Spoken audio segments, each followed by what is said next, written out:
Time to look it up. Yeah, you Google let's ask Siri. Where's Normandy? Oh. Where is it? Is that Man. the wrong one? Well, I'm glad Siri didn't even like tell me. She's like, here's the location on the map. Look for yourself. Thanks. Go fuck yourself. Oh, it's 28 miles from here. We have a Normandy here in Florida. Wow. Wow. Thanks. Okay.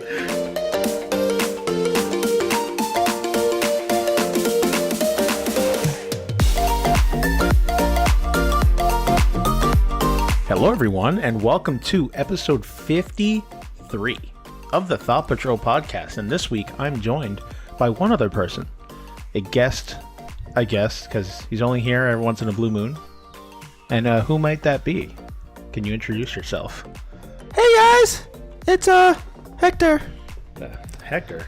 I don't even think the audience knows who Hector is. No, it's just Antony. What's up, everyone? It's Antony, indeed. He has returned, screaming into the mic. I appreciate it. Always. It's just that side of the table has bad luck. They like to scream into microphones. I try. Well, that's good. It's not a big deal. So we are back. It's episode 53. Now, I'm not even going to talk about it. Nothing. It has something to do with the production of this episode, and all I'm going to let you know is that Memorial Day weekend was a long weekend. But we are here recording now, a day late.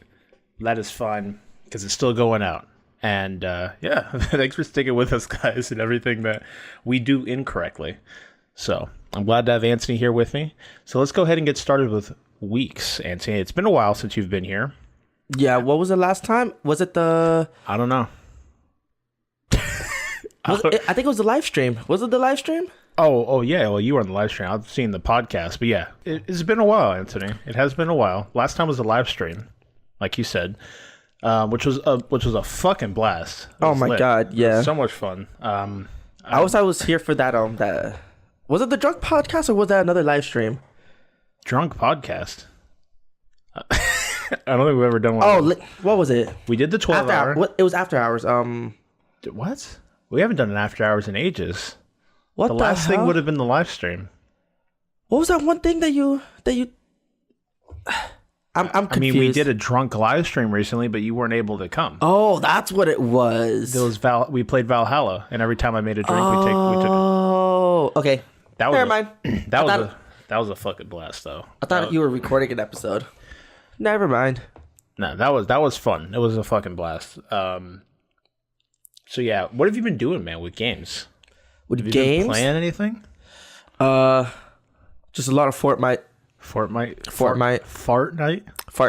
Yeah, Fortnite. You're the same as fucking Tyler. He's all over that shit. Fortnite.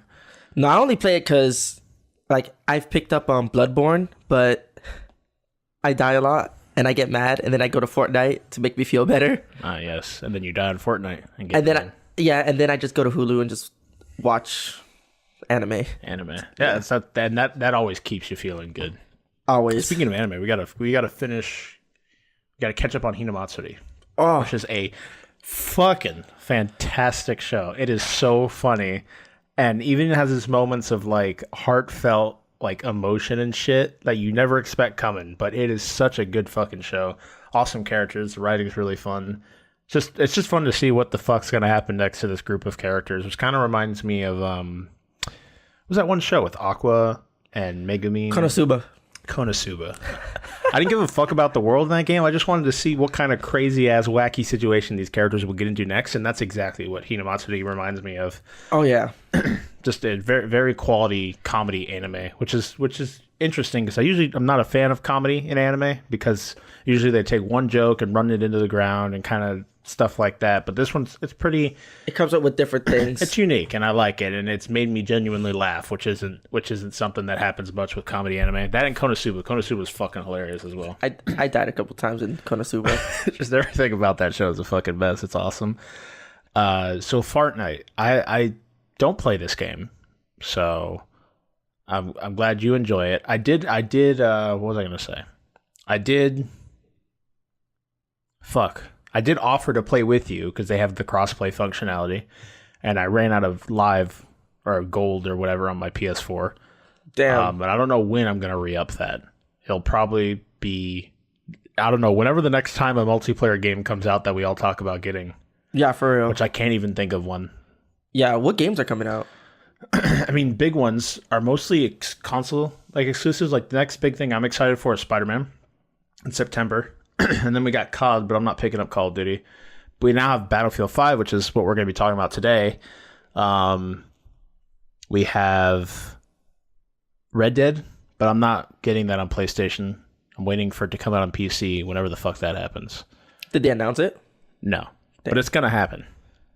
Always. Take-Two would be retarded to not include a PC port for Red Dead Redemption. They know... I would be genuinely surprised if they did not have a PC port on the way, even if it takes a couple months to get here. Yeah. No, they definitely need to. 100%. Especially with like big titles like that. Definitely. And like GTA 5 alone should have shown them like, wow, there's a shitload of people that fucking play this game. We can make a lot of money as long as we support it. Blah, blah, blah, blah. Ooh, excuse me. Got the burps. So, but I did offer to play Fortnite with you because it has crossplay, and I like crossplay. That function needs to be everywhere available. We need more fucking crossplay. It's just a little bit extra effort, I think. Yeah, it just, the accounts wouldn't be going through, they would technically go through PlayStation, like the service, but it's just all the data will be stored on a server that the game or the company that runs the game would take care of, and then they just allow those connections to happen pretty much. I don't know how the fuck it works. But Fortnite does it. It's one of the biggest games in the world. It is the biggest game in the world right now. It's cross-platform for like 4 things. Like it's phone. Can you do phone to console and phone to PC? God, I would fucking hate playing in a game with people using controllers or mouse and keyboard on a phone. I would not sign up. Suck. At least it's all opt-in. So you're not, if you're playing controller, you're not playing with PC guys unless you actually are playing with a PC player. Yeah. Which is cool. I think the system they have for it's fucking fantastic. And it allows us to play with each other even though we don't own the same system. I know one day we'll get to a point where everyone can play with anybody. But as of right now, it's kind of still a distant dream. But I love that. Say what you will about Fortnite. I'm not a huge fan of the Battle Royale genre in general and all that stuff, but it's making a lot of cool choices and innovative decisions, and it makes a fuckload of money every day.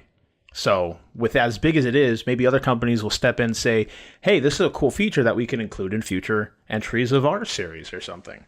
Yeah, as much as everyone makes fun of it, like I like it, but I refuse to put money into it. Oh, I haven't either. I refuse to get the battle pass. The only thing that I have for the game is the Twitch Prime things because they're free, and I already pay for Amazon Prime. Right. So why the fuck not? And I don't look like a normal person or whatever. That's the only thing. I've not put a single dollar into it, but I don't play it enough. Like you can easily say that, but if you're getting that value out of the game, like when we used to play Warframe, I put a lot of money into Warframe, but I felt that the value was worth it because I enjoyed the game so much. Yeah. And the same thing with League of Legends. Now we've talked about the game before, and I think I've divulged this information before, but I've spent around $2,000 on League of Legends in just in-game purchases, and I mean I've played the game for the last 8 years and haven't had any. Like I still play it and love it to this day. So that's a lot of fucking value for one game. And I could sit down and play it all day. And it's all free. The only thing I'm buying is in-game shit. Yeah. So I can understand it for Fortnite. I mean, if it's something that you enjoy to that point and you're willing to support it, that's fine with me. For the most part, it's all, excuse me, it's all cosmetic.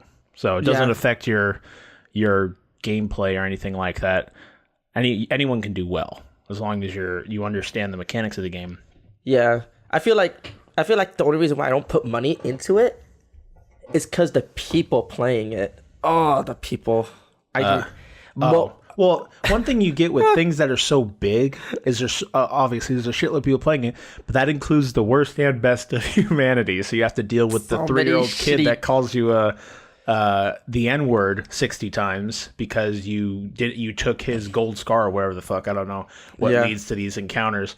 And you also have to deal with the dude that is like, I've won 60 games solo or whatever the fuck. I'm better than you. Give me all your stuff. Yeah. Because it's so big. You'll see it anywhere. It's obviously going to be a toxic community because people as a whole tend to be kind of fucking toxic, so you just run into more of them. I remember that with the Modern Warfare 2. Oh, yeah, it was a big game. The in-game like voice chat, just being in the lobby. I think that was like the best, like most entertaining thing, just to sit just there. listening to other people like talk. Like, and I'm sure you guys have seen memes of it, and like a lot of YouTube channels got big out of that kind of stuff, like messing around with other people and telling them, "Oh, I'm gonna hack you," or something, like put your mom on the phone. I remember watching those videos when I was younger. But yeah, there was always a special feeling of interacting with someone, and you sound like you're speaking through a garbage filter coming out of your asshole, like 10 miles away. God. And just people yelling at each other in that state, you just couldn't take anyone seriously because everyone sounded stupid. But man, Modern Warfare 2 those are the fun days, man. Those are fun, man. Just messing with people. I loved it, and that was like probably the first. I guess Halo 3 was like the first big game where there was a lot of voice chat going on. Well, Halo 3 and Modern Warfare 2 came around at the same time, right? Or was it? I think Halo 3 was 2007.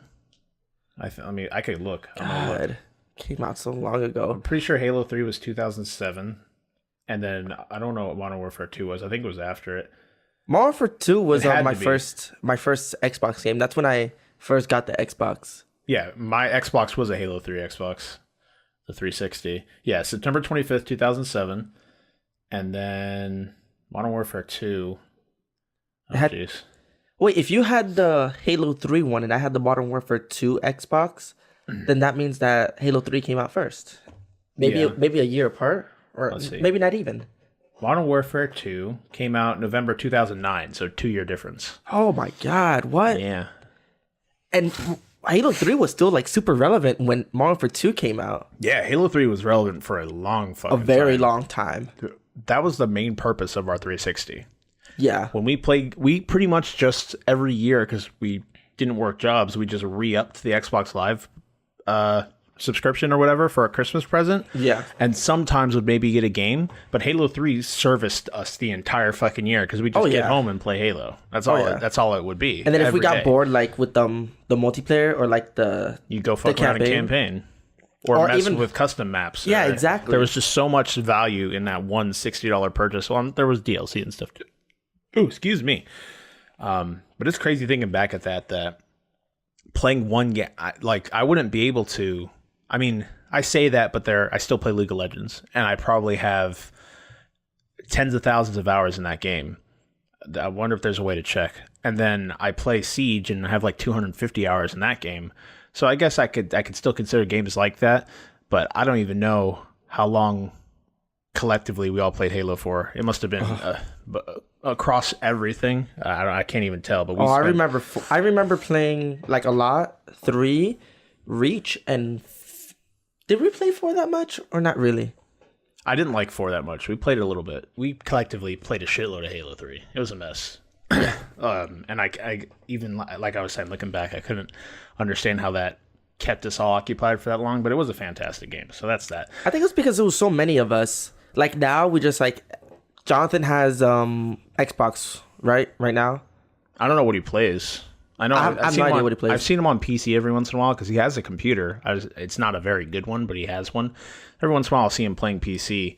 I don't know what else he does. I just don't keep in contact with him that much. And that's kind of what happens. Life happens. Everyone kind of drifts apart from each other. It's just common. And everyone that we used to play with was on Xbox. Then I moved to PlayStation. And everyone kind of did it. And then a couple other people moved over. And then now we have a smaller group on PC that we all play with. So it's crazy. But yeah, and then that all leads back to crossplay. Give it to us so I don't have to worry about that fact. I can play with anyone that I want to. That'd be nice. For real. You think crossplay would take away competition? But like amongst companies? No. Yeah. I wouldn't say so. Because I don't think... I mean, I'm pretty sure a percentage of people buy consoles to play with their friends. If their friends exist on that console. But I think a lot of the driving force of sales for consoles in general would be the exclusives. Like, if Sony, the next generation, is still pumping out fantastic exclusives like God of War, Last of Us, stuff like that, and people can play with Xbox people, I don't think it will do anything to competition. Maybe a little bit, but it wouldn't be anything gigantic because Sony still has its base because of the fact it makes fantastic single-party titles. Right. And people would have even less of a reason to play like Xbox that they could play with their friends, vice versa, because they know with PlayStation they could do anything else. And on top of that, they have fantastic first-party games that they have access to. Yeah, you're right. So I don't think it would do much to competition. I think it would just be something that would be a good, what's the word I'm thinking of? Something of life. Slice of life. Not anime. Something, I don't know.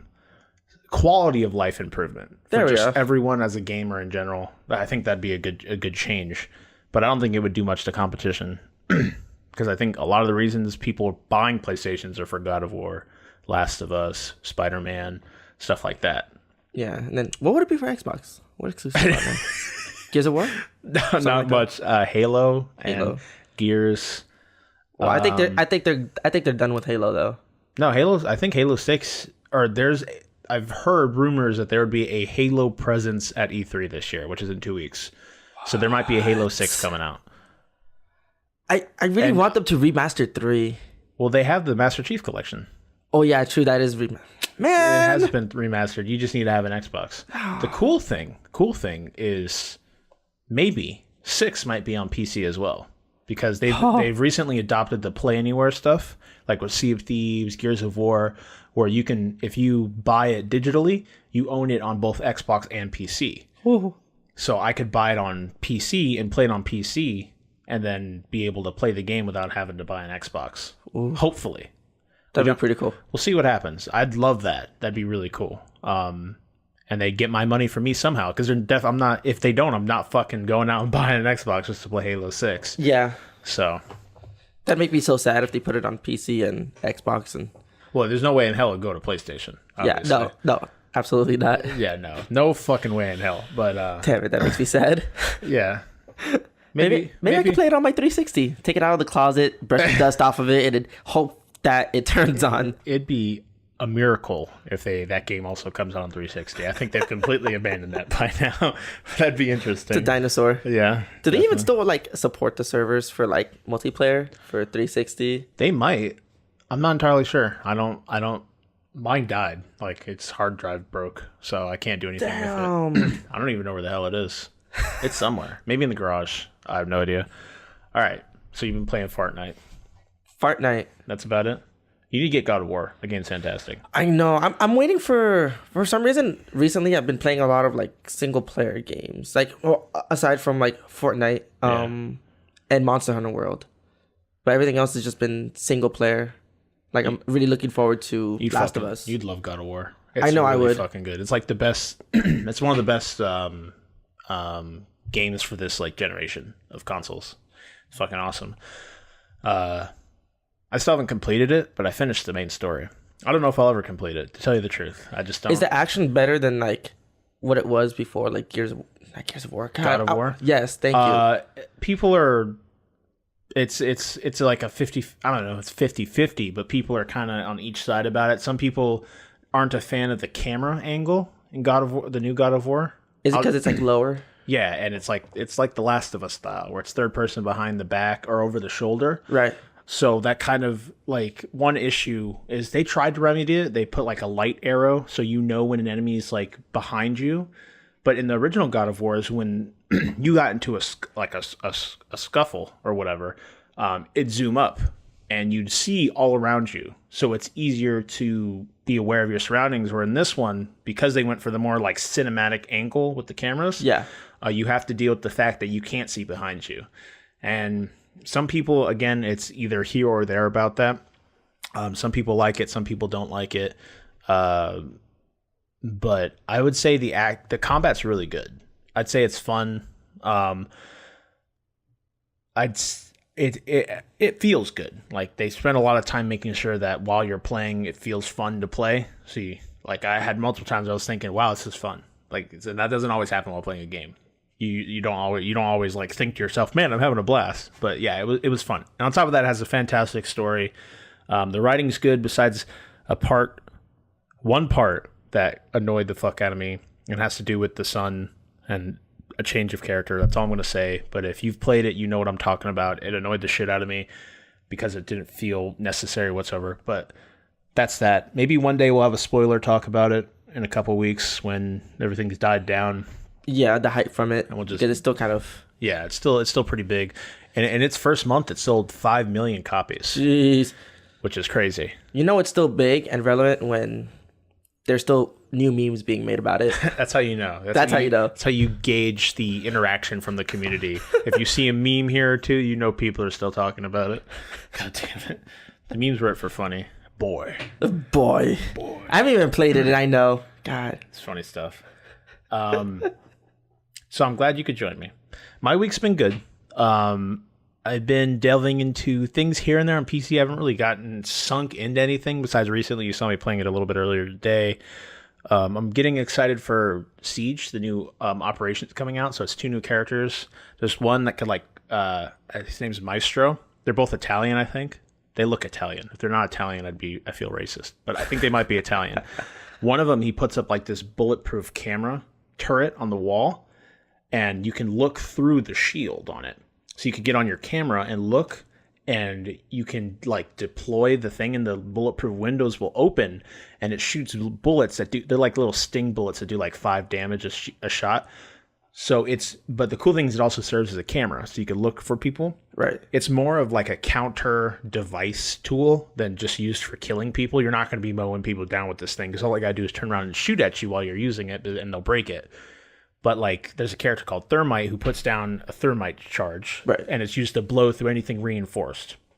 So if you put the camera near like an area where he can blow through, and while he's trying to activate it, you just open up the camera, shoot at it, and break it, and he has no way of getting in now. Oh, because the camera's there. So he's a good counter for characters like that because he can destroy their devices. There's another one named Alibi, and she has these little balls that she throw on the floor, and they open up and they pop up, and it's a hologram of her. And if someone like it gets tricked by it and shoots at it, they'll be pinged on the map for your whole team to see, so everyone can see them like through walls and stuff like that. So I've been seeing like strats where people would throw all 3 of them down and then stand in them and not move. So when someone comes by, all they see is 4 people. They don't know who's real and who's the hologram, and that like second or 2 of time that you get, you just zoom over real quick and kill them before they can notice which one of you is the real hologram or not. Right.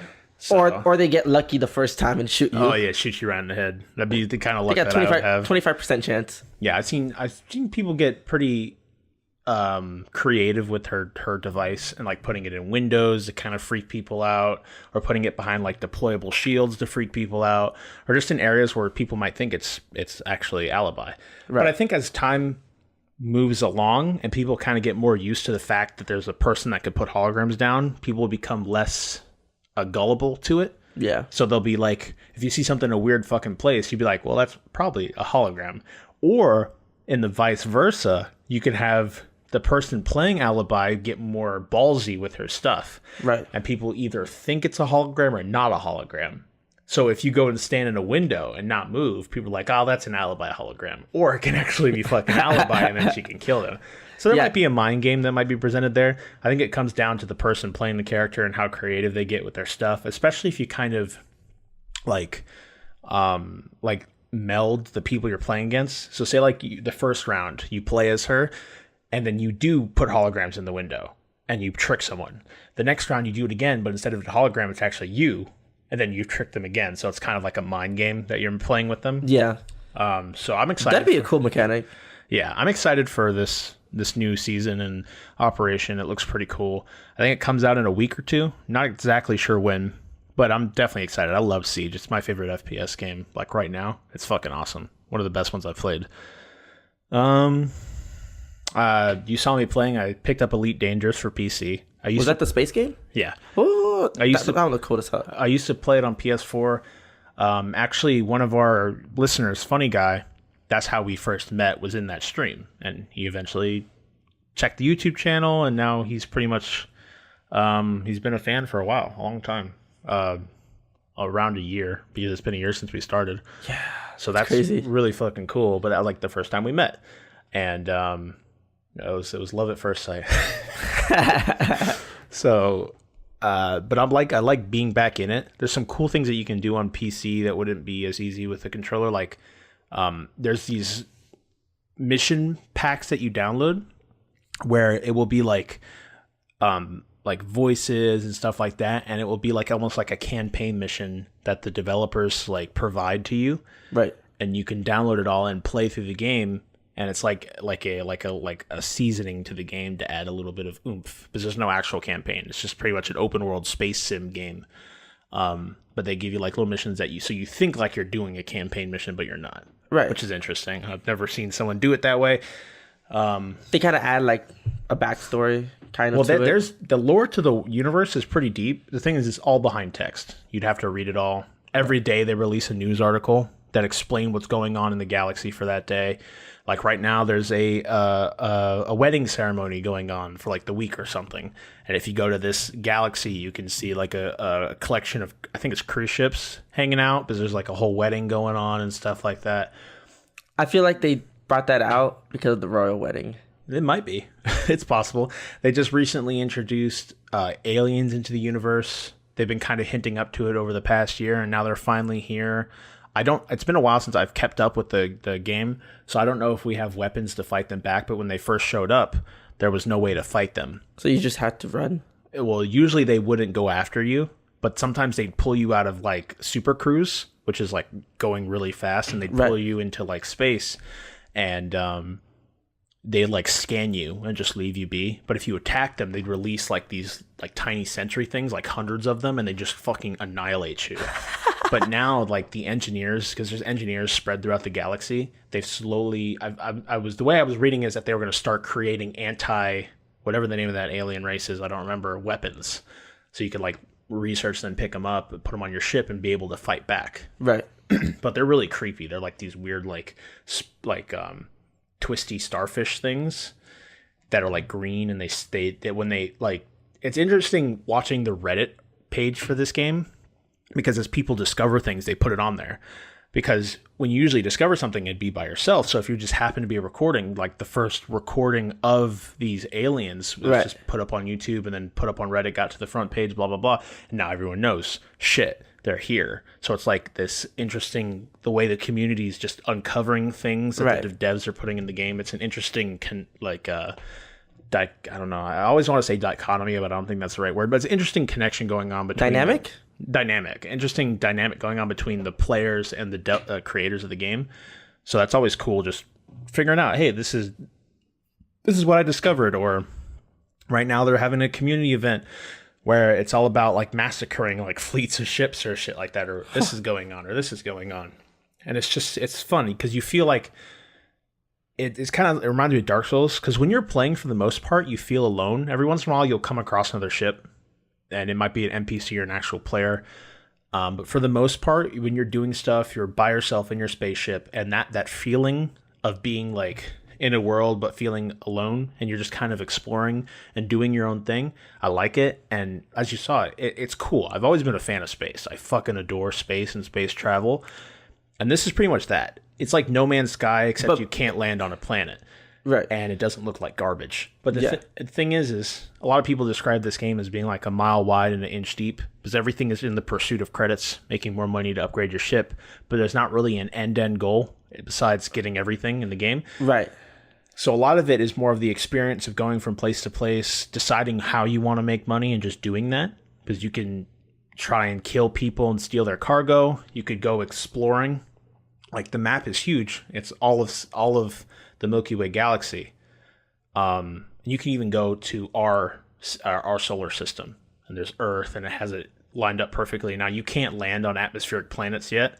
I don't know if they'll ever implement that into the game, but you can visit Earth, see Earth in space. Oh, that's pretty cool. You could go to different planets. The planets, most of the planets that you can land on are either an ice rock or a rock. And you could drive around in you get a little rover that you can drive around and look around.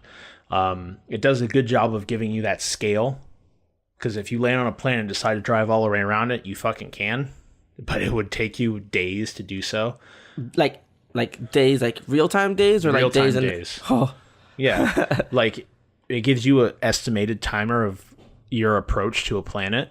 So say if you're going slower than you're supposed to be going, it will tell you, like, if you stayed at the speed, it would take you 3 days to get here. Okay, so it takes a couple mechanics from like No Man's Sky. Yeah. Although I think this game was out before No Man's Sky. It's been around before No Man's Sky. So it might have been the other way around. But that I like that mechanic. Yeah, Elite as a whole, the gaming franchise has been around since the 80s. They had games like this back on like the Commodore 64 and like those older computers where everything was like lines and shit like that. Yeah. But they kind of shared the same idea where you're exploring space. It's just now they look prettier. Right. And they have a little bit thing. But I enjoy it for just a game that you can sit down and grind casually.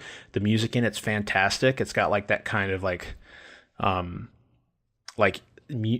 electronic kind of trance vibe, right? But like slow pace. I don't know how to describe it. I'll let you're gonna play it afterwards, so you could try it as long as you don't destroy my ship. Like electronic.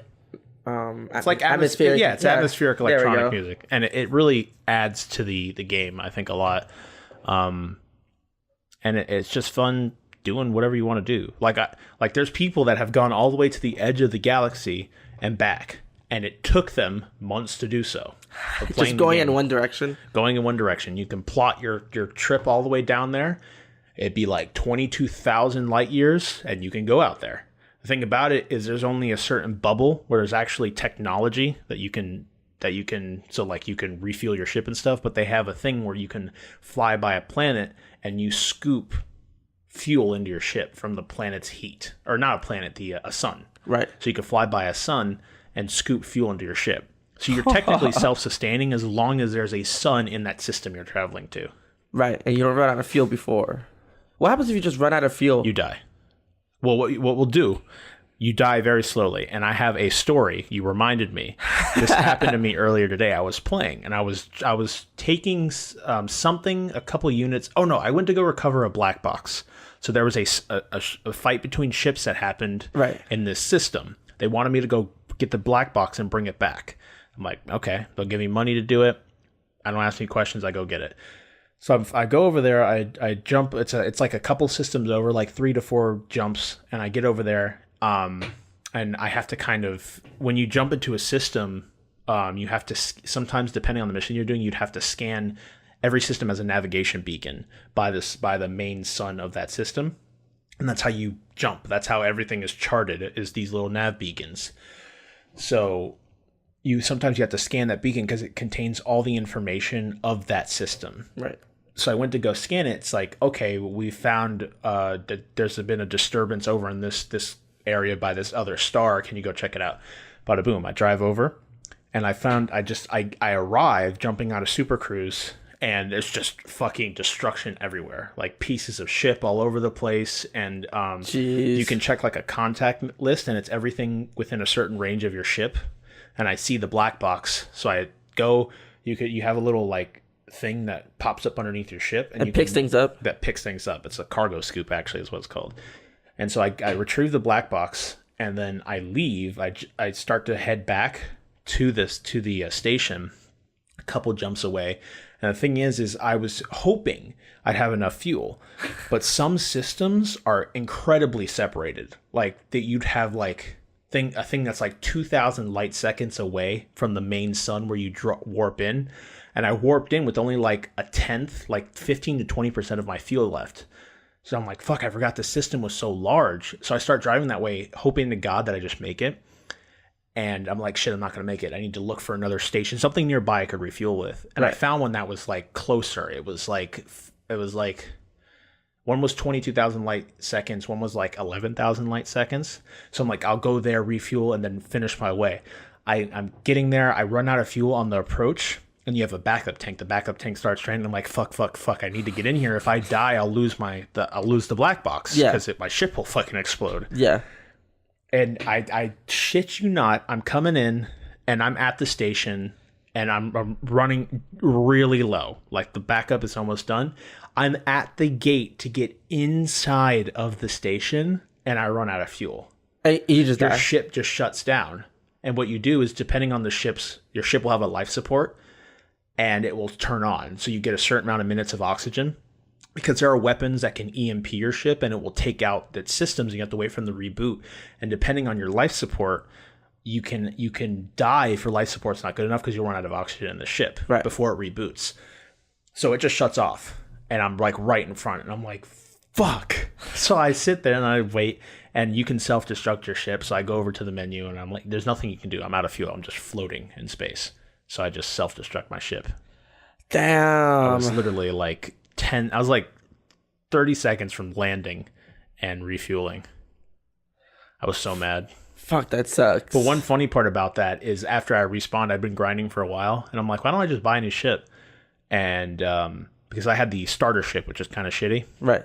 So I'm like, I have like 300,000 credits. I'm like, I'll just get a new ship. And I did. And that's the one I have now. So so I ended up working out, I guess. But I still lost the black box. So I just had to abandon the mission, stuff like that. Was it gonna be a big payout? It was like 80,000 credits. You don't really make a lot right now. So, and I see like on the mission board, because there's community events going on, some of these missions will give you like 1 million credits or 700,000 credits for doing something. But these only give me like 10 to 30 to 70. If I get lucky, I get like 100,000, depending on what I'm transferring or. Okay, so the 80,000 was pretty good. It was good.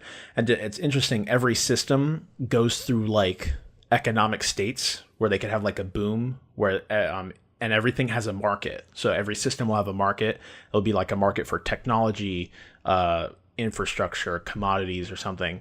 And depending on the economic status of that system, certain things will be cheap or expensive. So if you paid enough attention to them, seeing what was in a boom or in a recession, you can go and buy for cheap and sell for high, and make money that way. Although from what I've heard from people, it's not worth it because the money you make can be made easily doing missions instead. Right. But it's still a possibility.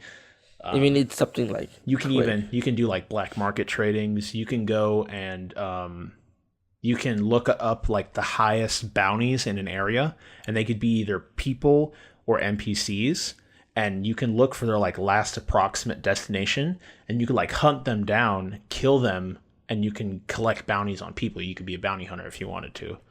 So there's a different, but again, the end goal is all just making money. It's all in the effort of upgrading your ship or buying a new one. Right. So eventually it'll just get to a point where it's just like, okay, I got a lot of shit.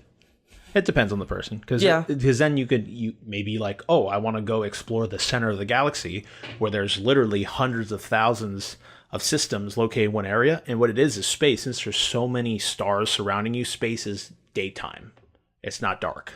What? Yeah, because there's so many systems clustered in this one location. Like, you've ever seen a map of the Milky Way? Yeah. And you know how in the center of the spiral it's really bright? Yeah. It's that. It's just a fuckload of solar systems, and that's pretty cool. Yeah, and you can go there. They have nebulas you can visit that are like there's this one called the something, and it's just blood red, and I've never been there. I've always wanted to go because the space would look cool. But then again, you get to space, and what is there? Planets and stars and space. Yeah, I've seen pictures of people finding like pretty things, and if that's like what you're going for, then do it. But it's a space sim. It's not super high fantasy.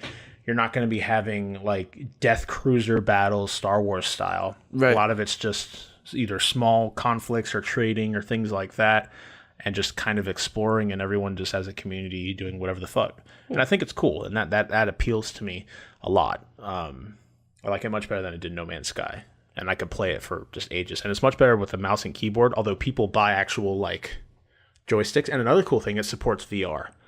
Oh, that would be so cool. So what you can do, dead ass, you can buy a joystick thing, buy a VR headset, and it'd be as close as you could to actually flying a spaceship. God, that'd be so cool. Because you'd have a joystick and VR. Right. It'd be fucking awesome. I've always wanted to try that. There's this dude I watch on YouTube, and he does like this VR is absolutely shit or something like that, and he did it for Elite Dangerous, but he was like talking about it, and he fucking adores it because it's terrifying, because it's the dark depths of space, and it feels real. But definitely a fantastic game. I enjoy it a lot for what it is, and especially coming off of the shit fest that was No Man's Sky. It's nice to have something that was more of a quality, complete, like realized product and stuff like that didn't look like shit. Yeah, I like No Man's Sky for what it was, because like just like that whole mystery is like, hey, there's like this thing that you gotta go like find and get to, yeah, but like you're cool. super far away, and you gotta just grind, upgrade your ship. And did you ever know what happens when you get to the center of the galaxy? No, every now and again I play No Man's Sky, so eventually I'm gonna find out. I want it to be a surprise. You don't.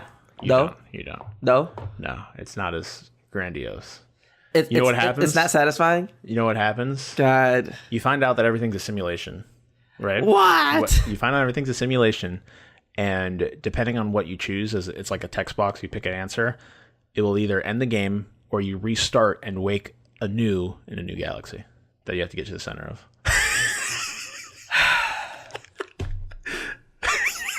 I would have been so fucking mad.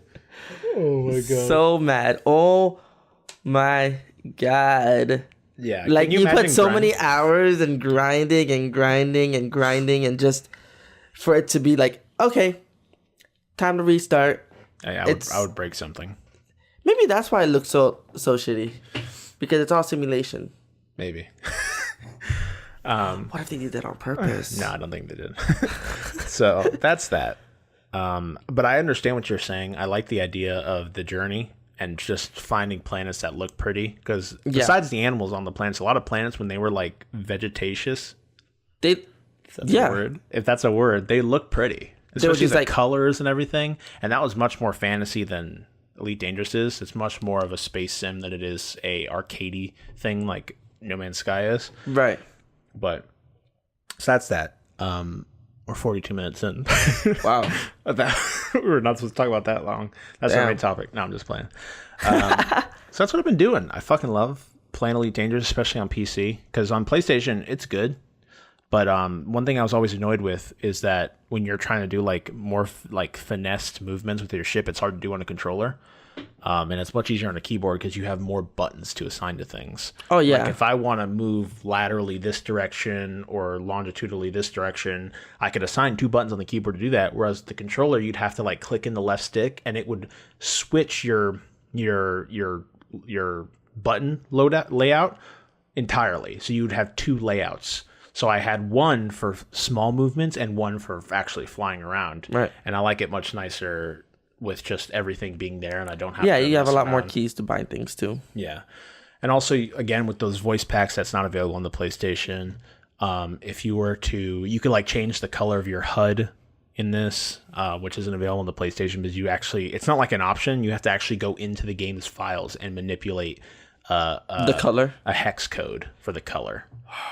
Some dude on Reddit found it and he put a bunch of, so I made mine the light blue color, but it's default orange. But I like the light blue because it's not as harsh on your eyes, especially when everything else is dark. Especially if you're playing for a long time.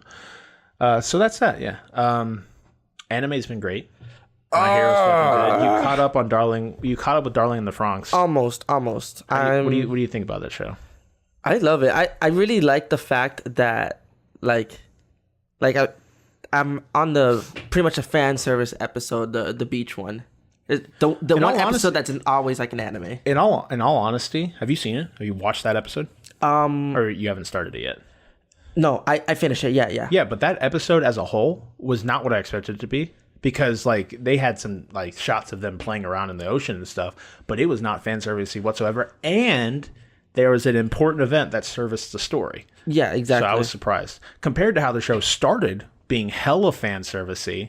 It's interesting to see, me and Shawn talked about it before, but it all just dies away. Fan service goes away practically entirely after the first 3 episodes. Yeah.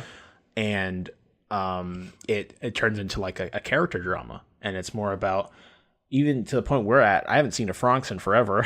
Really? Yeah, and it's been more of a character drama, but I love it that way. It's completely subverted my expectations. It's really fucking good. Yeah, and it's a perfect compliment to My Hero, which is just straight shonen action, badassery. Yeah. And then on top of that, you have this like deep character drama about these kids learning about their world and all that stuff like that. It's really fucking good. Yeah, I really like the symbolism in it, like how like the positions they're in piloting the Franxx and like I'm like this is like, it's weird, but these kids know nothing about it. Yeah. So it's not weird to them. Yeah, they have no reason to see it anyway. As anything. Yeah. And like you see it a lot in that beach episode. Yeah. It's interesting. Damn. It's awesome. It's a great show. And it's really cool to see that it's something that doesn't have like source material. It's just something someone thought up of, they directed it and they put it out. It was really cool. There's no manga to it or anything like that. And that's usually mostly all of Trigger's shows because it's Trigger. People that did Kill la Kill, Gurren Lagann, although they didn't do all of Gurren Lagann, they assisted with it. That other one, Kisniver, the one with everyone's connected by their cuts. So if like one person takes damage, everyone does. Yeah, that other one, Little Witch Academia. Little Witch Academia. There's another one. Pretty much none of that has source material besides Gurren Lagann. But Gurren Lagann wasn't all. There's one more. Kisniver, Kill la Kill, Gurren Lagann, Little Witch Academia. What was the one where like, oh god, it was an action one where like they had like these things where like, these things. It's so hard to explain because I don't know any of the terms. Like if I remembered like any of it, they would fight and they had these things I guess on their wrists, or I forgot where actually, but for the sake of like me trying to explain it, I'm gonna say on the wrist. Okay. And they would activate it and they would pretty much like make a copy of themselves over themselves, and like they would fight with that. You got me at a loss. I know. That was a terrible explanation. Well, Godspeed. I hope you figure it out. You think about it. I'm gonna look it up. Google. But yeah. You can just go to like Trigger on Wikipedia and it'll show you all the shows that they worked on. That'd be a good way of doing it. Or My Anime List will do the same thing. So yeah, everything's been good. I'm glad you could join me as always. I'm glad all you guys tuning in can join me while Antony searches this up, tries to figure it out. For real. We're gonna move on into our podcast. Hell that yeah. was a long ass fucking intro. So we're trying to do better time management. So we're gonna run through all these other things quickly. For the most part, so we get on to our main topic and give it some decent time for you guys because it's interesting this week. So let's get over to our housekeeping segment real quick. We do have a Discord, as always. You guys can come by, say hi to the hosts and some of the community members for the podcast. We'd appreciate it if you guys can just drop by, say hi. We love hearing from every single one of you that tune in. Really appreciate it. There also, if you listen to anything of this podcast that you want to talk to us about and you don't want to do it through Discord, you can always do it through the comment section on YouTube. Also, while you're there, feel free to subscribe. Leave a like if you're tuning in on YouTube, which not a lot of people do, which is understandable. That's why I wanted to get all of our shit all over the place, because it's so much easier listening to a podcast on your phone and not on YouTube. Yeah, so I completely understand why no one would watch the YouTube video, because it's so much easier to use like Spotify, Google Play, iTunes, blah, blah, blah. We all are on those services, though. If you want to check us out there, subscribe so you can tune into us every week. We usually come out Tuesday at 8 a.m. This week's a little bit different. Also, feel free to check out our Twitter at ThoughtPatrolPD. Get some announcements there, updates there. Also, if you don't want to do that, on Discord, there's an announcements. We drop all of our announcements there. Those are easy ways to connect with us here at the Thought Patrol Podcast. And finally, if you want some big brownie points, you want to get into our pants, I highly recommend leaving an iTunes review. It could be either 1 to 5 stars, and you don't even have to put any words down. But if you want to help us out, that's a very good way of doing so, and we'd appreciate it extremely. Hell yeah. Oh, on a side note. Did you figure it out? I figured it out. Is it not Trigger? It's not Trigger. I fucking It has the name Trigger in it, and that's why I got World Trigger? It's World Trigger. Okay. That's why I got so confused. I think Shawn made that mistake too at one point. He's like, "Did they make that show World Trigger?" I'm like, "No, I don't think so." It doesn't even look like Trigger animation though. Trigger has like an interesting style to the way they design their characters. Yeah, I guess you're right. I don't know why I thought World Trigger. I remember watching the first couple episodes of that show and I was so fucking lost. I didn't know what was going on. Yeah, I followed it for quite a bit, but like then I stopped and figured out that there's like a ton of episodes now, so maybe I'll pick it up again. Who knows?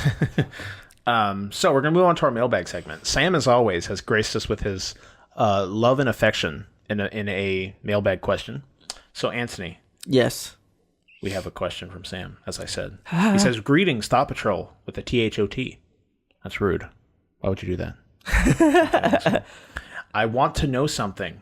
Will there ever be a day where physical media no longer exists? For example, games have been made available digitally for over a decade, but they are still distributed physically in order to reach a wider audience. But as internet speed and availability has increased dramatically, the convenience of digital downloads is increasing exponentially on a yearly basis, while physical games become obsolete. Music is almost only digital now, except for vinyls, which is more for collector, and movies are being streamed and downloaded more and more. What are your thoughts? Love it, guys. He says Kyle, Caitlyn, Shawn, and guest host, which is Antony this week. Yay! And he said, "Clip me, daddy." So you know what that means. Yeah, whatever. Fucking the All Might clip. So that's that. But what do you think about this, Antony? I mean, you've pretty much made the transition to pretty much all digital. Like, how many? Well, I've had to. I don't have. Well, on PlayStation, yeah. Yeah. And then like the PC, I don't have I don't think anyone fucking buys CDs for a PC. No, I don't think that really exists. It's so much easier to just download on Steam. It's a billion times easier. But he does have a point. I don't think it's gonna be gone completely, but there's gonna be like an overwhelming like percentage of people just downloading stuff as opposed to buying physical copy. How music is now. And basically, I think the way he said it would perfectly described it, because there's people like Shawn who like physical editions because they collect them. Yeah. They like having a collection of video games in their room or in their wherever, their abode. So there'll always be people like that treasure that physical version because it's tangible. Yeah. Like I have that with manga. Like if I want to read something, usually I'll read it. If I really enjoy it, I'll buy it. So I have that physical version of it because there's something about, even for normal books, doesn't have to be weeb shit. Yeah, exactly. People will sometimes prefer a hardcover, something that is tangible compared to something they read on their phone because it's easier that way. And then you got some people that are like ascended and they just use Audible or some shit to listen to it. Yeah, I like doing the combination. Like if I really, really like the book, then I'll read the physical copy. If not, then like if it's something that's just like, I'll read it. It seems interesting, but I'm not like too crazy about it. I'll read it digitally. And then if I really, really, really, really, really like the book, I'll buy the hard copy and the Audible and follow along as I'm holding it in my hand. Because some Audibles they add a lot background noise and like sound effects, and it's just like it's almost more like a play than it is you reading a book. Yeah, exactly. It's really interesting, so it makes it a lot like more fun. Yeah, definitely. To say for video games, for the future, we never know what's in store. We get to a point where all our games are downloaded to our head and we plug our head into our video game console or wherever the fuck. You never know what's gonna be going on in 50 plus years. Yeah, for real. But I think we're heading there like right now. I think what you said, Sam, kind of defines it perfectly, where I think it will move more and more into a collector style where physical will stay for people that collect. And then because of the ease of digital, a lot of people, and you also have the other variable as to collector's editions. Yeah. If you want a statue, soundtrack, all that stuff, that's all physical. You'd have to buy the game physically to acquire that, although they do digital collector's editions that come with soundtracks and stuff like that. So I just completely nullified my point. Whatever. I think it would more and more become something that would be for a collector's purpose. Because I haven't bought a physical game in a while. And the only reason that's is because, again, it's PC. I don't even have a fucking CD-ROM drive on my computer. There's no point. Because I have no point for it. Yeah. I could download everything. I could have games downloaded within 2 to 3 hours, and it's done. It's there. I technically own it. I have the license to use it, whatever.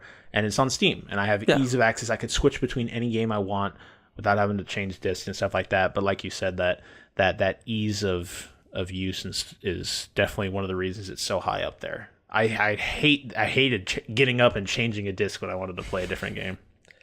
Although it is exciting to have the game in your hand, because I remember when PlayStation did like they call it the Tour of Greatness, and there was like a giant like semi PS4 truck that came, and like they like hyped everyone up in a big crowd, and they threw physical copies of games out into the crowd. And I remember getting 2 games and almost fighting someone for Dishonored 2.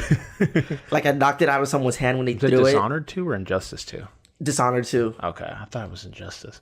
Dishonored was a great game series. I haven't finished it to 2, but you know what also a really good game that's made by the same people? Prey.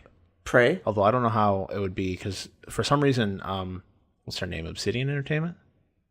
No, Obsidian's people that made Fallout New Vegas. Arcane Studios. Yeah. For some reason, they don't want to make a fucking FPS game. Like there's like always a slight input delay to their movement. It just doesn't feel good. And Prey is more of a first-person shooter than a stealth game. Yeah. But it's like it's so fucking cool. and it was definitely, I think, very underappreciated, I guess. It didn't get a lot of acclaim. I mean, critical acclaim it did, but like just from people playing it in sales in general, it didn't get a lot of. But like it's last time I checked, it was like half off. It was like $20 or $30 to buy it, and it's a fun fucking game. I just don't know how good it would be with a PlayStation, but the music, everything in that game was fantastic, and I love Arcane. They make great games, so I love supporting them. I bought Prey when it released, and I loved the fuck out of that game. It was really cool. Think like BioShock in space. Oh. With aliens. Oh. It's pretty fucking cool. I'll look into it. I think you liked it. I don't know. You might be able to get it for cheap, too, because it didn't sell well, obviously. So. Damn. Hey, and always supporting Arcane. They're awesome. I love those guys. So, yeah, I think that pretty much answered the question. I think the situation that you described, Sam, is pretty much where we are now, if not going to. Yeah, where definitely. Physical would be primarily for collecting, where digital would be much easier. Because even now with PlayStation, although PlayStation's download speeds are absolutely fucking shit. Depends on your internet. No. They're garbage. Really? Like, they're generally garbage. Like I have 50 megabytes of download speed, right? Through Steam or like battle.net and stuff, I'll get like 10 to 15. On PlayStation, I get 2 to 3 a second. Download speed? Download speed. Megabytes. Mine was pretty fast. I don't know. Maybe they fixed it, but I've had really shit. Like it was always a percentage of what my internet actually was able to handle, and that's alternating between hardwired. PlayStation's actually downstairs. I was pointing at the table, and it's not up here. It would alternate between what was I even saying? I was alternating between hardwire and Wi-Fi, and just both of them was not good. So I don't know. I can't say much because before mine was like your internet was fucking garbage. Yeah, like Kmart down the street level. Not even like it was worse than that. Like so bad. I'm really so glad I changed it. Now it's so glorious. Yeah, you live in the 21st century now. Yeah, instead of the 1800s. Yeah, for real. It's the Stone Age. Oh man. So yeah, that's that. We thank you for your questions as always, Sam. Always staying relevant and topical and sexy, stuff like that. We appreciate you. Oh yeah. So we're gonna move on to our game segment. We're gonna be quick about it because we don't have a lot of time. Got you. But this is Urban Riptionary. We have brought it back. I don't think have you done an Urban Riptionary with us? I have not. It's been a while. It's been a very long Urban time. Riptionary's been here for a while. So it has in fact been a while. I'm thinking like at least 20 episodes maybe. 15, 20 episodes. So I'm going to give you a word from Urban Dictionary, and I want you to take your time to guess what you think it might be. I'm pretty sure you actually know this one. Oh, because God. I know you and your lewdness. Yeah. So I'm pretty sure you understand what this one is, and then we'll go over some, if it will let me, we'll go over some other words that I find that might be interesting, and then I'll also always read the definition and stuff like that. So our first word for you, Antony, we have foot pussy. Okay. So the way we do it is like a 20 question style, but we don't do 20 questions. So you ask a question like, is this sexual? Or right. Does that involve a body part or the penis or something like that? And then I'll give you a yes or no answer. And then we usually do, I think it's 10 questions, and then we'll try, the person guessing will have to answer. All right, cool. So first question, what do you think? Foot pussy. And if you think you know it, you can go right into it if you want. Okay, so if I guess it, if you guess it right, you win. And then we move on to a couple others. Okay. It doesn't have to be exact, but just the general idea, because obviously it's Urban Dictionary. They sometimes get a little bit flamboyant with their wordage. Yeah, very true. Okay, first question. I'm going to borrow it from you. Is it sexual? Yes, it is sexual. Okay. So if it is sexual, second question, also going to borrow it from you, and then I'll come up with my own. Does it involve a body part? I'm assuming yes. Yes, it involves a body part. Okay. I will answer that question, yes. Okay. Does it involve two body parts? Yes, it involves two body parts. Okay. So, is it considered a fetish? Yes, it's considered a fetish. Okay, so... Okay, gotta have another question somewhere. Does it involve the toes directly? No toes are involved. Okay, so it's basically a foot job. Yeah. What's a foot job? Describe it to our audience who hasn't heard of that before. Oh my god! So you basically so imagine like a hand job, but with your feet. You just wrap your feet or someone else's foot around your penis or the other way around, depending on who you are, and you just stroke Go to it. town. Okay. You just go to town. That was good. I'll take it. So, foot pussy. That was correct. Ring a ding ding. First time. Antony is our lewd master. Hell yeah. Remember was it the panty sniffing? Yes. At one point? That was a long time ago, dude. What episode was that? I don't even remember. Early. It was early. It was the intro. So if you go through all the episodes and go through like the first 10 seconds, we were talking about panty sniffing. So that's how you'd find it. So foot pussy. The foot pussy is created by placing the soles of a woman's feet together, creating an opening between the arches of the feet that somewhat resembles a pussy. There are many variations to the foot pussy, but the crucial element is opening between the soles of the feet. This opening can then be lubricated and fucked by sliding your cock between the soles of the feet. This would in turn make you a foot fucker. The owner of the feet would be in turn giving a foot job. So it is the object used in a foot job. The foot pussy. It is a noun. And we have a sentence here. Dude, I fucked the shit out of Stacy's foot pussy last night. She has the sexiest feet I have ever seen. She looked even sexier covered in my cum. Oh my god. Okay, so foot pussy and foot job go hand in hand. Yeah. But foot pussy is the noun and foot job would be the action. Yeah. What is that, man? I failed English. What is that? What is what? What part of grammar is that? The action. The verb? Verb, thank you. Oh, Jesus, Antony. Yeah. Come on now. It's bad. All right. It doesn't work well on my phone. So we're not going to get any others. Actually, wait a second. I might be able to manage it. What? I'm going to try it again. See if we can get extra words. So yeah, foot pussy. Wait, is there an I've app? never been a feet man. No, there's not an app, but I got it. What about you, Antony? Are you a feet man? I think feet in general look nasty, to tell you the truth. I remember going to like what was it? Like a burlesque. Okay. And like it was at one of the supercons. Yeah, it was supercon. I forgot which year, but usually there's a burlesque happening, and like someone was like really excited about like this girl's feet. And like when I realized why, because she's like a foot model, and like I looked her up and she's just like a gallery of like her feet. Okay. And I'm like, I guess this is one of her fans, I guess. It was strange. I'm like why is this guy so excited? And I found out, but that was a good burlesque though. I'm glad you enjoyed it. I'm not a feet man. I think, yeah, that's about it. I'm not a feet man. I think feet kind of look nasty. To tell you the truth. I can appreciate feet. Because they keep you standing. Yeah, that's very true.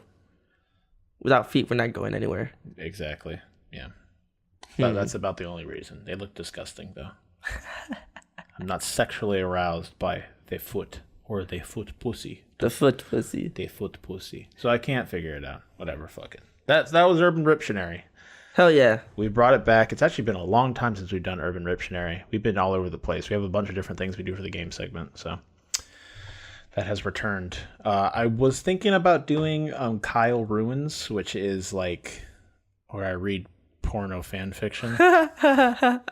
Stuff's always sexual here. But we kind of keep that on the cooldown, so it only comes back every once in a while. We'll read through a story, then leave it for a while, because not everyone's a fan of it. But, I think it's still pretty funny. So we keep it on cooldown.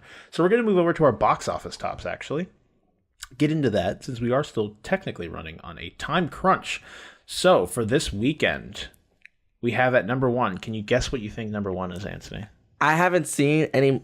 The last movie I saw was Infinity Wars, but I guess I can take a guess at what it is, and I'm going to guess Deadpool 2. It is not Deadpool 2. Is it Infinity Wars? No, it is not Infinity War. Wait, like the biggest like. Number 1 made the most money this weekend. Just fucking lost. You're forgetting something, which is all right because a lot of people have forgotten about it. Solo, a Star Wars story. I heard that was like the biggest flop. No, this. I guess if you consider it to the other Star Wars movies, but this weekend it made $84 million. Jeez. Was that like gross? Like what they like? That's what they grossed domestically. Worldwide, they have grossed $172 million. So, at number 2, we have Deadpool 2, pulling in $43 million for its second week. Total Deadpool 2 sits at $497 million. Wow. Sitting at $500 million. At number 3, we have Avengers Infinity War, pulling $17 million for this weekend, sitting at a total of almost $2 billion. $2 billion? $1,914 million. These people are making bank. You know what's funny? Domestically, it's only $627 million, but foreign, it's $1,286 million it's made. Jeez. I bet you all it's China, too. They like China. They like their Avengers. Yeah, they do. At number 4, we have Book Club, which has made $10 million for the weekend, with a total of $35 million. I haven't heard of Book Club. Me neither. At number 5, we have Life of the Party, pulling $5 million for the weekend, with a total of $48 million worldwide since it's released. And that was that comedy with what's that fat girl's name? Can I see it in the title? Melissa McCarthy. I saw ads for it. I'm like, man, this is like a total fucking chick flick kind of thing, like a women's comedy kind of thing. I probably saw like the trailer for it and completely forgot about it. A couple honorable mentions. We have A Quiet Place sitting at number 9, pulling $2 million. Super Troopers 2 pulling $612,000, sitting at number 12. Black Panther still holding on at 14 with $481,000. Wow. And that's about it. Not much else. Tomb Raider's in 40th place, pulling $38,000. How much did that money make? Or that movie make? It made $273 million. Not bad. Yeah, that's not bad. Yeah. So those are your movies for the weekend. Have not seen Solo. Have not even seen Deadpool. But we're gonna go see it next weekend. Oh, I'm excited to see Deadpool 2. It looks funny. I've heard that compared to the first one, the way from people I've heard that Deadpool 2 kind of goes it goes more into the comedy side than action. Yeah. And I've heard from some people that sometimes it gets a little bit much, but I don't know. There's a lot of people that thought 1 was too much. So yeah, if they're thinking 2's too much, I don't know what the fuck's going on in that movie. So yeah, those are your box office tops. That's what's going on in the theaters. And we're going to move again into our What to Look For segment. So what to look for? Jeez, I am like fucking wild, dude. You're completely lost. I'm catching up. Yeah. So what to look for? We got these games coming out this week, which is basically what this is. Okay. So this week, we have a lot actually coming out on the 29th. We have Agony. Have you heard of Agony? It's that game that's set in hell. Oh, yes. I've seen stuff for it. Being chased by a titty demon. Like a naked titty demon. Oh, I like this game. It's going to PS4, Xbox One, and PC on May 29th, which is actually... Is that the one where like the world's just like all like just flesh? No, or am I thinking of a different game? That's Scorn, which is still in its Kickstarter phase. Oh, okay. I think it's actually done accumulating money. Now it's being developed. Because I kickstarted that game because it fucking looks really cool. Yeah, it does. I got the demo. I think we made a YouTube video for it. I got the demo for that game where everything looks flesh and stuff like that. It's very like Lovecraftian style. Yeah. That's Scorn. Agony is the one where it's straight up you're in hell and someone's depiction of hell. Right. Yeah, and you're like a lost soul trying to get out, basically. Okay. Yeah, I think I've seen trailers of that. It's been a while though. Yeah. Number 2, we have Everspace is coming to PS4, which is kind of a game like Elite Dangerous, except it's third person flying around. I don't know how space simmy it is, but it's supposed to be a space sim. It finally came out on PS4 on the 29th. We have Legend of K Anniversary coming to the Switch on the 29th. I have no idea what that game is. We have Sega Mega Drive Classics, which is pretty cool, coming to PS4 and Xbox One May 29th. We have Street Fighter 30th Anniversary Collection coming to PS4, Xbox One, Switch, and PC on the 29th. And those are the games. So we got some games to look forward to. Agony looks very interesting. I've always been a fan of seeing people's depictions of what hell might look like, especially like Dante's Inferno and stuff like that. Dante's Inferno was like one of my favorite reads. It's fantastic. I read it twice. It's super cool. And so I've always thought of it interesting, and I like the world design's fantastic in Agony. It looks really cool. I don't know much about the gameplay, but just walking around and seeing what someone thought up in their fucking crazy mind of how hell would look would be pretty interesting. That's why I liked Dante's Inferno. Dante's Inferno and what's that other game? He put so much effort into it though, with everything about it. Like he fully described what hell would be like. Yeah, and there's like a lot of his hell is like. Yeah, a lot of symbolism. Man, that was such a good book. Such a fucking fantastic read. I'm pretty sure a lot of you have read it because a lot of it's like part of the curriculum, something you read in school. But it was awesome. The reason why I had to read it twice was because it was for AP English, and then I failed AP English, and then I went to honors, and then we read it again. So you had Mr. Horowitz, right? Yeah. Did you have him for both honors and AP? For both. Fuck's sake, dude. He must feel like this retard's back. Because I was lazy. I was hella lazy. Like, he knew I was smart, because every time that we would have a discussion about a book, about at least Dante's Inferno. I love those discussions. I love them too. His class was so good. I was always on top of those discussions. But when it came to test time and homework, I was so lazy. I was that way with what book? Frankenstein I didn't read, although we were supposed to. You know what we'd do is we all talk at lunch. There'd always be our friend Eddie who would read every night, and he would come to us at lunch, and we'd have lunch before we went to his class, and we'd just all discuss like what had happened. So we all had an idea. So we sound like we read it because we'd always have also like a quiz. On that section. That was a fun fucking class. He was a great teacher. He was. Caitlyn loves him too. She absolutely adores that man. And then Mr. Klasner. I love Mr. Klasner too. Sadly, I never had him. He was a cool teacher too. He always talked shit, dude. He'd always fucking talk hella shit. And it was funny because he was Jewish, and he'd always call me a Jew because I kind of look like one because I have like the curly hair. Yeah. And I wear like glasses and stuff like that. So he'd always call me like a Jew. God. I'm like, dude, Klasner, the fuck? And we'd always talk shit every time we talk shit to each other. It's fucking funny. So that's what to look for. I don't know how the hell we got to talk about Jews from Agony. It's class. Dante's Inferno. Okay. Yeah, we gotta go back. Progression. Yeah. So let's move over to with some news articles we have before we move on to our main topic. We have a couple things that happened over the last week. So the first thing we have is PUBG. They're suing Fortnite. Wait, okay. Wow, this is like complete news to me. What? Really? They've talked about this before by suing them because they kind of stole elements of their UI from PUBG. If you look at the UI, they look incredibly similar. That's pretty much the only copy. And the thing about it is PUBG copied the whole Battle Royale gameplay from H1Z1, who in turn copied their whole thing from that DayZ mod. Yeah, or DayZ just in general. So it's always interesting how the way the cookie crumbles. So this is from GameSpot. We have PUBG devs sues Fortnite studio for copyright infringement in Korea. Ooh, excuse me. This is our boy Eddie Makic of GameSpot. After suggesting it might take action, the developer of PUBG has filed a lawsuit against the creator of Fortnite on the ground of copyright infringement. PUBG Corp, which is based in Korea, filed its lawsuit against US-based Epic Games with the aim of getting the courts to decide if Fortnite represents some kind of copy of PUBG. A PUBG Corp representative told Korea Times that its lawsuit against Epic was actually filed back in January in the Seal, I don't know how to pronounce that, God, I fucking suck, Central District Court. Epic Games Korea, a division of Epic Games, is the defendant.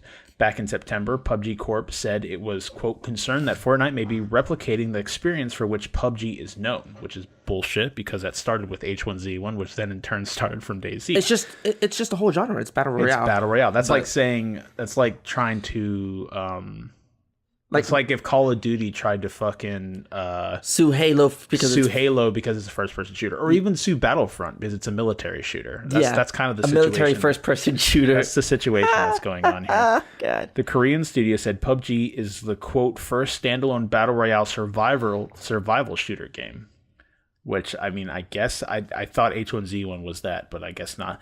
The report does not mention any specific claims in the lawsuit, but PUBG Corp said previously that it had concerns about Fortnite's UI, which is what I was talking about, gameplay, and, quote, structural replication as it relates the similarities between the gameplay and systems in both PUBG and Fortnite.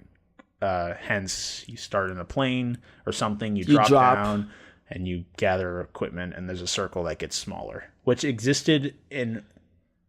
The only thing that didn't exist in H1Z1 was they had gas, not a circle, but it worked like a circle. It's closing in, making everyone get closer, fight each other. I just looked up the UI for like both of them. They look similar. Yeah, pretty similar, but I don't think they. Maybe it was intentional. Maybe it wasn't. I don't know the logistics. A fucking Call of Duty ad. God damn it! Adding to the drama, PUBG Corp apparently had a business relationship with Epic, as the Korea studio licensed Epic's Unreal Engine for PUBG, which is obviously true. Yeah. So PUBG uses the Unreal Engine. So they're both run on the same engine. So they could be afraid that Epic can at one point say you're using our tech, basically, although they might have purchased at least the license to use it, right. And they could remove that license from them. I don't know how that works. No fucking clue. In March, PUBG creator Brendan Green, the player unknown from the game's title, said Fortnite is good for the Battle Royale genre overall. Quote, it's great that the Battle Royale space is expanding and Fortnite is getting a Battle Royale game mode in the hands of a lot more people. This time last year, PUBG was the number one BR game, but a lot of attention and awareness currently is around Fortnite, Epic's game, as it has exploded in popularity and is reportedly a money-making juggernaut. It definitely is. Recent reports said the free game brought almost $300 million in revenue during April alone from various microtransactions. So, PUBG is suing Fortnite, PUBG Corp. Huh.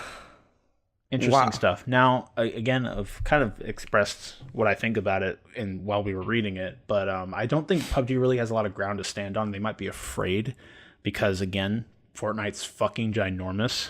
It's huge. It's practically David versus Goliath at this point, but they're really big Davids and really big Goliaths. I think one thing, we could discuss how, Fortnite's big for a few reasons. Obviously, one, it's free to play. Yeah. You don't have to pay to get in. And another, it's everywhere. Xbox, PS4, PC, mobile Android, iOS. Android's coming out soon, from what I heard. They're having the it's just iOS so far? Right now, it's just iOS. It's coming to Android soon. Oh, wow. So everyone can get their hands on it because it's free. And on top of that, it's a fun game, so people are willing to drop $10 to $20. If you have, I don't know how many people play PUBG across all the devices, but I want to give a guess of like 100, 200, 100 million maybe. I don't know. That seemed like that'd be kind of, that's a guesstimate, grabbing, because like stuff like WoW, it's like active is like 10 million around there. Like 10 million people play WoW, and WoW's fucking ginormous. Yeah, maybe Fortnite may be in like the 30 to 40 million range or something like that. I don't know, but it's so fucking big. You could play with friends. It's enjoyable amongst everyone and stuff like that. So that's one of the reasons it's huge.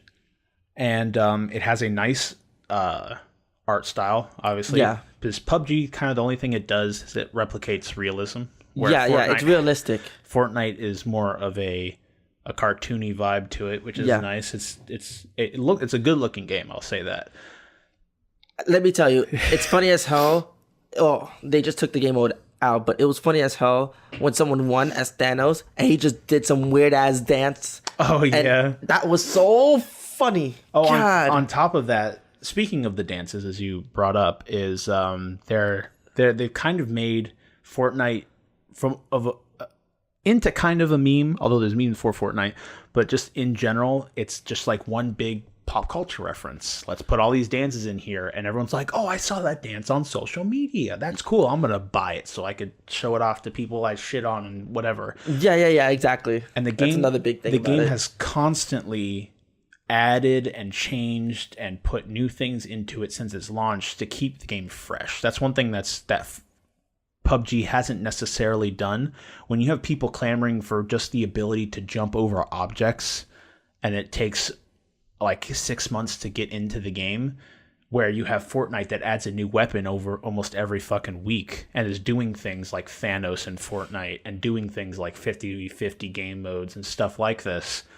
Those changes that constantly come to the game are what's keeping people there, and the turnover rate is very low.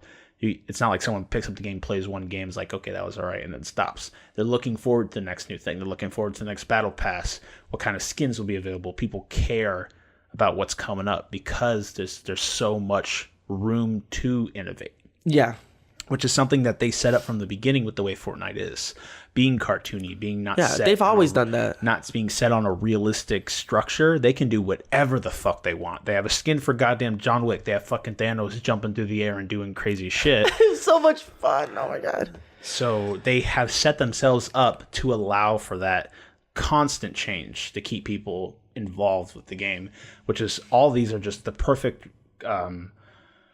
like crock pot of things for a game to be gigantic. And Epic is really, they have a golden goose that is just constantly shitting out eggs, and they know it. Yeah. So I don't think this will go anywhere. Yeah, I don't think so either. PUBG has no really ground to stand on, like we said earlier, because they all their gameplay it's PUBG elements. Suing Fortnite. Fortnite. Okay. Yeah. Why would Fortnite sue PUBG? Yeah. They have no reason to. Yeah. Yeah. So that's all that. Interesting stuff. See where this goes. Again, I don't think it won't get any bigger than where it is now. Although PUBG in the eyes of the community might not be as good anymore because they look like a bunch of bitches for suing Fortnite. But I've already seen like negative reception coming PUBG's way from this whole claim in general. Although it's been in the works for a while because we've talked about this before on the podcast. So we have another interesting thing now. If you guys have not heard of a game called Star Citizen, it is a space sim. A lot of space sim talk this episode. Yeah. That is in development. Heavily in development. It has been in development for a very long time, and it's supposed to be the next great game that everyone will play and that will melt your eyes because it's going to be the definition of a space sim. Really? So like what No Man's Sky promised and stuff like that. You could go anywhere. Planets are diverse. Ships are huge. You could walk around in your ship. It's a massively multiplayer. All this stuff. First-person shooter elements. You could get out of your ship in space and all this other stuff. Campaign. All this shit. It's been promised forever. Now, this game has funded, because people are so excited for it, it has funded, I think $300 million. God, please. I'd have to look. I wonder if it says it in here, because this talks about them. I wonder if it says. Man, this is news to me. Man, this is exciting. Because I really like the concept of No Man's Sky, and it's just it just let me down. The biggest letdown was when my game crashed and I had to start over. Oh my lord! Entirely. Let me see. I'm going to the website and see, because they have a little thing that says how much money they've grossed over their entire developmental cycle. Right. So I'm gonna check their website real quick. But I remember it being a fucking ridiculous number. That's pretty exciting news, though. Yeah. If that's what they promise, I really hope that they can deliver, because something like that everyone would be on top of. Yeah, they have a roadmap. So every time they hit a goal, they're gonna promise more features. That's cool though. Yeah. That's good. And do you know how long it's been in development, or I have no fucking clue, to tell you the truth. I just want to see how much money they've made. God damn it. I might have to do it on my computer. Keep them busy, Antony. Hello. Good try. I tried. I'm not very good at coming up with shit. Development. It's a cool ass website though. Dev tracker, maybe? No. Development? Maybe. Oh, roadmap. It's cool. They have an alpha for the game. You guys could not hear me that well before, but they have an alpha for the game, so there is a playable portion of the game, although it runs terribly. It's not very well optimized. I can't imagine. Fuck, where is the number I was looking at before?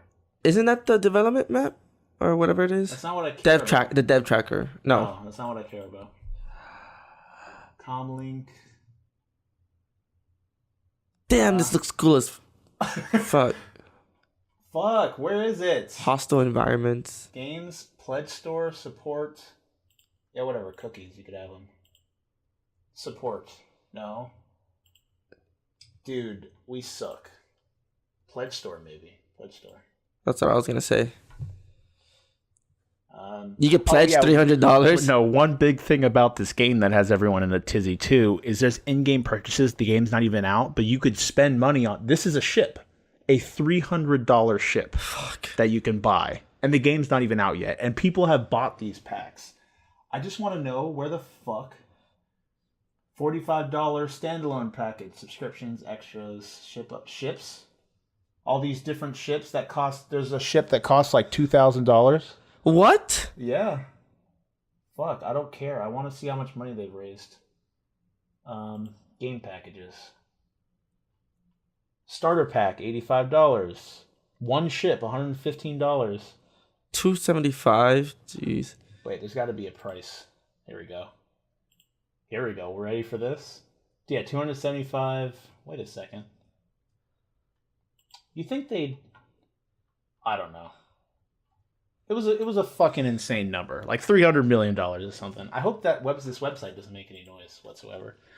God forbid if that made noise. I'm apologizing. Yeah, true. But they've made a fuckload of money. The game's in development. I want to say like 5, 6, 7 years around there. I watched the video on it. So I really hope they can deliver on that. Like what everything they're promising. The thing is, they're promising so much. Every time a new pledge is hit, they have to add another 40 things into the game. And it makes development time longer. This game may never fucking come out. It may take another 15 years for this game to come out. Because people are so excited and they just keep on putting money into it. Yeah, and they're never going to finish the fucking game. That's the problem. It's not going to come out until we can play games with our eyeballs. So True. One of the biggest things, the reason we're talking about it today, is Star Citizen is offering a $27,000 add-on pack.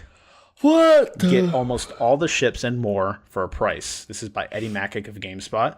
Star Citizen developer Cloud Imperium Games is offering an expensive new add-on pack for the hugely ambitious PC Space Simulator. Oh, it's PC. The Legatus pack, as it is called, comes with 117 ships and 163 extra things like upgrading the skins. It costs $27,000. That's not all. To even view the store page for the pack, you have to have already spent $1,000 on Star Citizen. If you haven't, you'll get a 404 error. For what it's worth, 117 is almost the total number of ships available in the game. Forum user Dequisha, I don't know how to pronounce that, has a roundup of everything in the pack. Other forum posters have pointed out that you can contact customer support to view the store if you haven't spent the required $1,000. Oh, wow, the answer was here all along. I'm so fucking mad. I should have read. Star Citizen is the most successful crowdfunded project of any kind in history. It has raised more than $185 million, bringing in $35 million in 2017 alone. German developer, and the publisher is Crytek. Oh, they're suing them over breach of contract and copyright infringement claims. Interesting. So, yeah, $27,000 add-on Who pack. would... I'm sure someone has. Yeah, the you're game's right. at $185 million, what'd I say?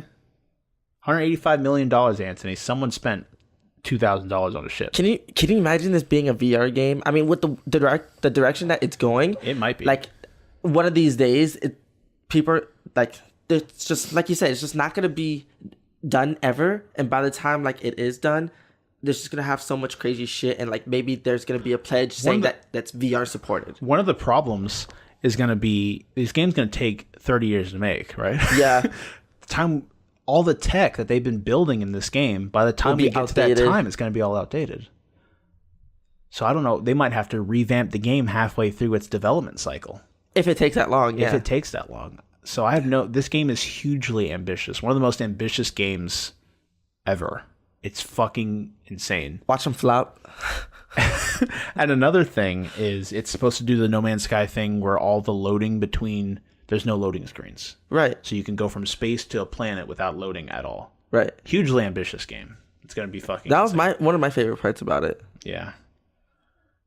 God, that's exciting. It's gonna be interesting. In 10 years, dude, I'll play it on my grave, my deathbed. So finally, we have something interesting. Just some few things that maybe are being talked about because they're not in the forefront. But Sea of Thieves is getting its first big content update. The Hungering Deep will launch next week. This is by Kevin Knezevic of GameSpot. Rare is readying for the first big content update for its shared pirate game, Sea of Thieves. The Hungry Deep expansion is set to arrive on Xbox One and PC next week, and ahead of its release, the developer has shared more and more details on what features will await in the free patch. I like that word, free. Among other things, the Hungering Deep introduces a range of permanent new game features to the multiplayer pirate game. Among them is a new monstrous AI threat that players may encounter while sailing the high seas. Additionally, Rare is adding a new instrument to the game, drums, along with speaking trumpets, which allow you to find other pirate crews who have embarked on the same voyage as you. So you can kind of team up, I guess? Is Sea of Thieves that game where they made the meme about like that guy who's like sailing? He's like, Captain. He's like, what? Oh, yeah. And it's just like Pirates of the Caribbean theme plays at like an impossible level. This like huge fucking ship. Is that Sea of Thieves? Yeah, that's Sea of Thieves. Love it. Okay, cool. On top of the aforementioned items, the Hungering Deep update marks the start of a new limited time campaign quest. Quote, join this time-limited adventure that leads from the outpost taverns to lonely, forgotten isles, piercing together the tale of Merrick the Bard and his brush with the hungering horror. Rare says that on the game's website, if players manage to locate Merrick, they'll be able to join the hunt for his nemesis. So those who participate in the limited time quests will be able to earn exclusive rewards, such as a Hungering Deep tattoo set. Rare is also introducing a variety of other cosmetic items to the game, including tattoo scars, customizable flags, blah, blah, blah. So is this game going to bring Sea of Thieves back? Because it's practically, the hype died for it in a week. Probably not. We might see it jump up a bit for a while as people can try out this new limited time campaign and stuff like that. But one of the big issues that people had with Sea of Thieves originally is there was no progression whatsoever. No? I mean, I guess there was technically progression. You can level up like factions that you work for by doing missions for them, but you could not get better weapons. You could not get a better ship. All it was cosmetics. You just worked for cosmetics the entire time because they're trying to keep the playing ground fair. Like Destiny? No, Destiny had a lot of progression in it. Does it? Yeah. Oh yeah, light level. Never mind. Yeah, dude, what the fuck? Yeah, it's been a while. All this stuff? It's been a while. It's been a while. So, but yeah, Sea of Thieves was more about the experience of sailing the seas with three other people, and just attacking people, stealing treasure, doing missions. It's more of that experience, but there was no like deeper, kind of like what people have with Elite Dangerous. It's a mile wide, although maybe not a mile wide, and an inch deep. Right. There's not really much to it to keep you there. That's what happened. That's why I'm happy I only did the Game Pass for it, the Xbox Game Pass, so I didn't actually buy the game, spend $60. I technically played it for free because I got a free month. I downloaded the game, played it for free. We stopped playing it, and I didn't spend any money whatsoever and got to play my fill of Sea of Thieves. Right. Now, again, from what I've read from this update, I don't know if I'm going to be going back to it anytime soon because it doesn't look like they're trying to change much. It's cool that they're introducing a campaign-esque thing to it. I think that will definitely bring people back. But I don't think it will keep people here for now. It's also, again, really cool. It's free. Doesn't cost anything. Because I know they talked about DLC like a month after the game released. And DLC is not a good word because it usually means it costs money. So that this is a patch that's free, that gives people something to do that are enjoying the game, that's really cool. And I hope this game's good. I like the idea of this game. And I'd like to get back to it and play it and actually enjoy it. Because the moments that we had from time to time of shit that just random shit that happened. Like we were streaming it actually. We had one thing that happened where we were playing and we were grabbing our shit off the ship because if you get an actual chest, you can hide it on your ship and you bring it back to an island to turn it into an outpost. Right. So it was the three of us doing it, and my fourth friend, he was drunk. He was on the ship and there's instruments you can play and they'll play a song and he was singing the song. And we turn around and our ship is going down. And we have no idea why. It's just taking on heavy water. There's no holes in it. And Nick's like, and our friend Nick is like, what the fuck? And he like jumps off of it. And we're all in the middle of the ocean swimming to the island. And we go to turn around. There's another ship there. What? And it's coming in. So we already turned in most of our chests. And so what happens was It's very fuzzy. I don't remember exactly what it was, but Hector and Chris, they went to the ship and they started stealing chests off of there. And we started swimming back with the chests to try and turn them in. And we were all getting like ransacked by like a school of sharks. Oh my god. And I was like shooting them because if you're holding a chest, you can't do anything. So I was shooting them, like trying to get him off of Chris. He's like, "God, they're biting me." And I'm like, "I got you, bud." And I'm like taking him out. And then I die. And it's funny because the rest of it, I didn't get to see. I just had to listen to it. So it was just Chris and Hector screaming at each other as they're trying to turn. They ended up getting all the chests off the other ship and selling them in without the other people even noticing. It's fucking insane. But those like moments. But again, those don't happen often because there's only like 6 or 7 ships to a server, which is a big map. Right. And it's just I want the game to be good. I like the idea of it. It's not executed properly. So that's that. We got content coming for it. We'll see how invested it keeps people. Right. And that's about it for most of the show. We're gonna move on to our main topic now. Which revolves around Battlefield 5. We recently got a announcement trailer, and well, real quick, Antony, what do you think about this game? From what you've seen from the announcement trailer, that's really all we have to go off of. Now, what I saw was the announcement trailer, right? Yeah, that was the announcement trailer.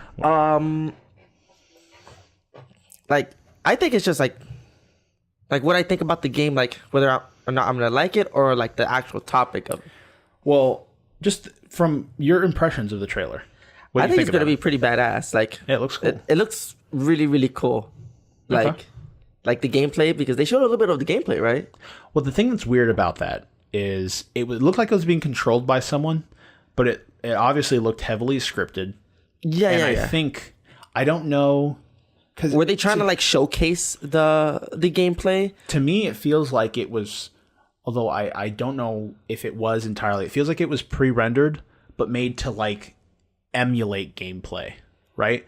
So it's almost like fake gameplay. Obviously, we know it was heavily scripted. Like that wouldn't be the type of shit you'd be seeing in a actual match of Battlefront. Or Battlefield. Oh yeah, absolutely. But I don't know if that was actual in-game footage or if it was pre-rendered and they just slapped a HUD on it to make it feel like it was actual gameplay. Yeah, I know what you mean. But it definitely felt that way. Yeah. It was obviously, again, heavily scripted.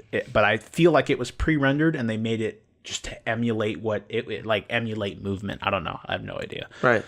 I mean, I've always liked the Battlefield games, so I feel like I'll like this one. Yeah, and I think I'm going to like it a lot too. I'm definitely going to be picking it up, and I like World War II. Yeah. I like Battlefield because they're usually, again, more large-scale battles. I think it'd be really cool to have a D-Day mission.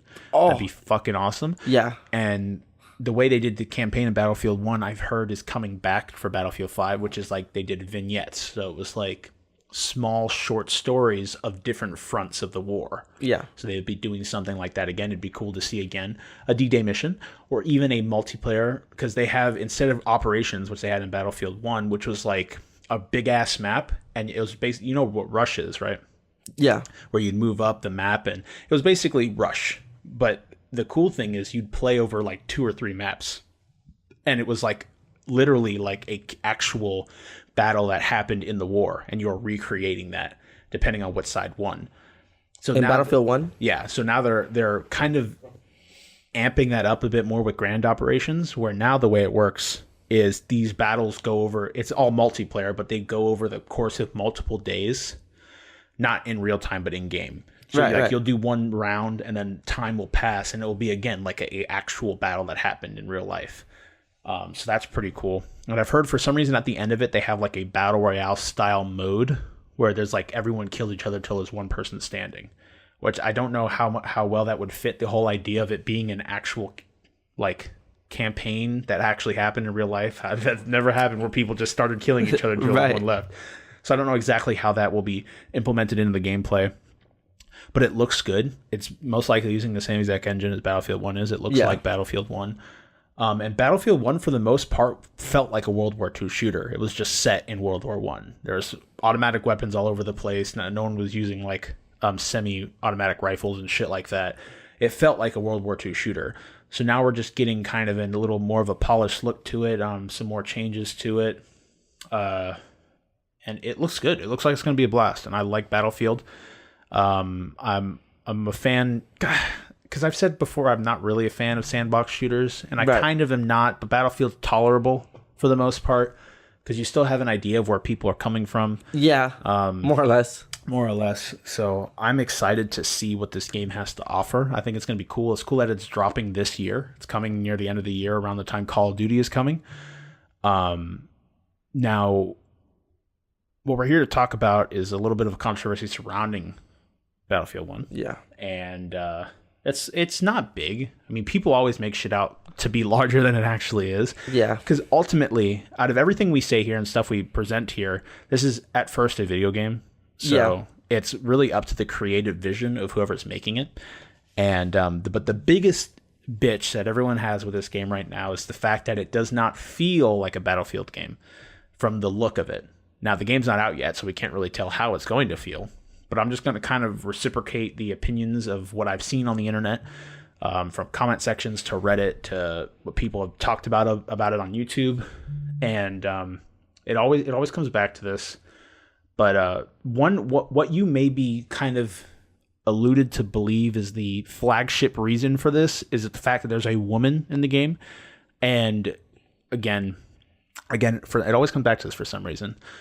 Now, the biggest bitch again is it doesn't feel like a historical shooter, which is usually what Battlefield goes under the guise of. Yeah. Now, if you look at the multiplayer Battlefield, it doesn't look anywhere like a historical shooter, but it's interesting seeing this big change because Battlefield 1, the way it was, even its trailer, a lot of it was action packed, yeah, but a lot of it was like this is we're going to show off the different fronts of the war. It's going to be more of a historical like idea, right? There's going to be they had like things in the game explaining like these campaigns and who was fighting and why they were fighting. Yeah, you got to see the different sides of the war and stuff like that. That was the whole idea of Battlefield 1.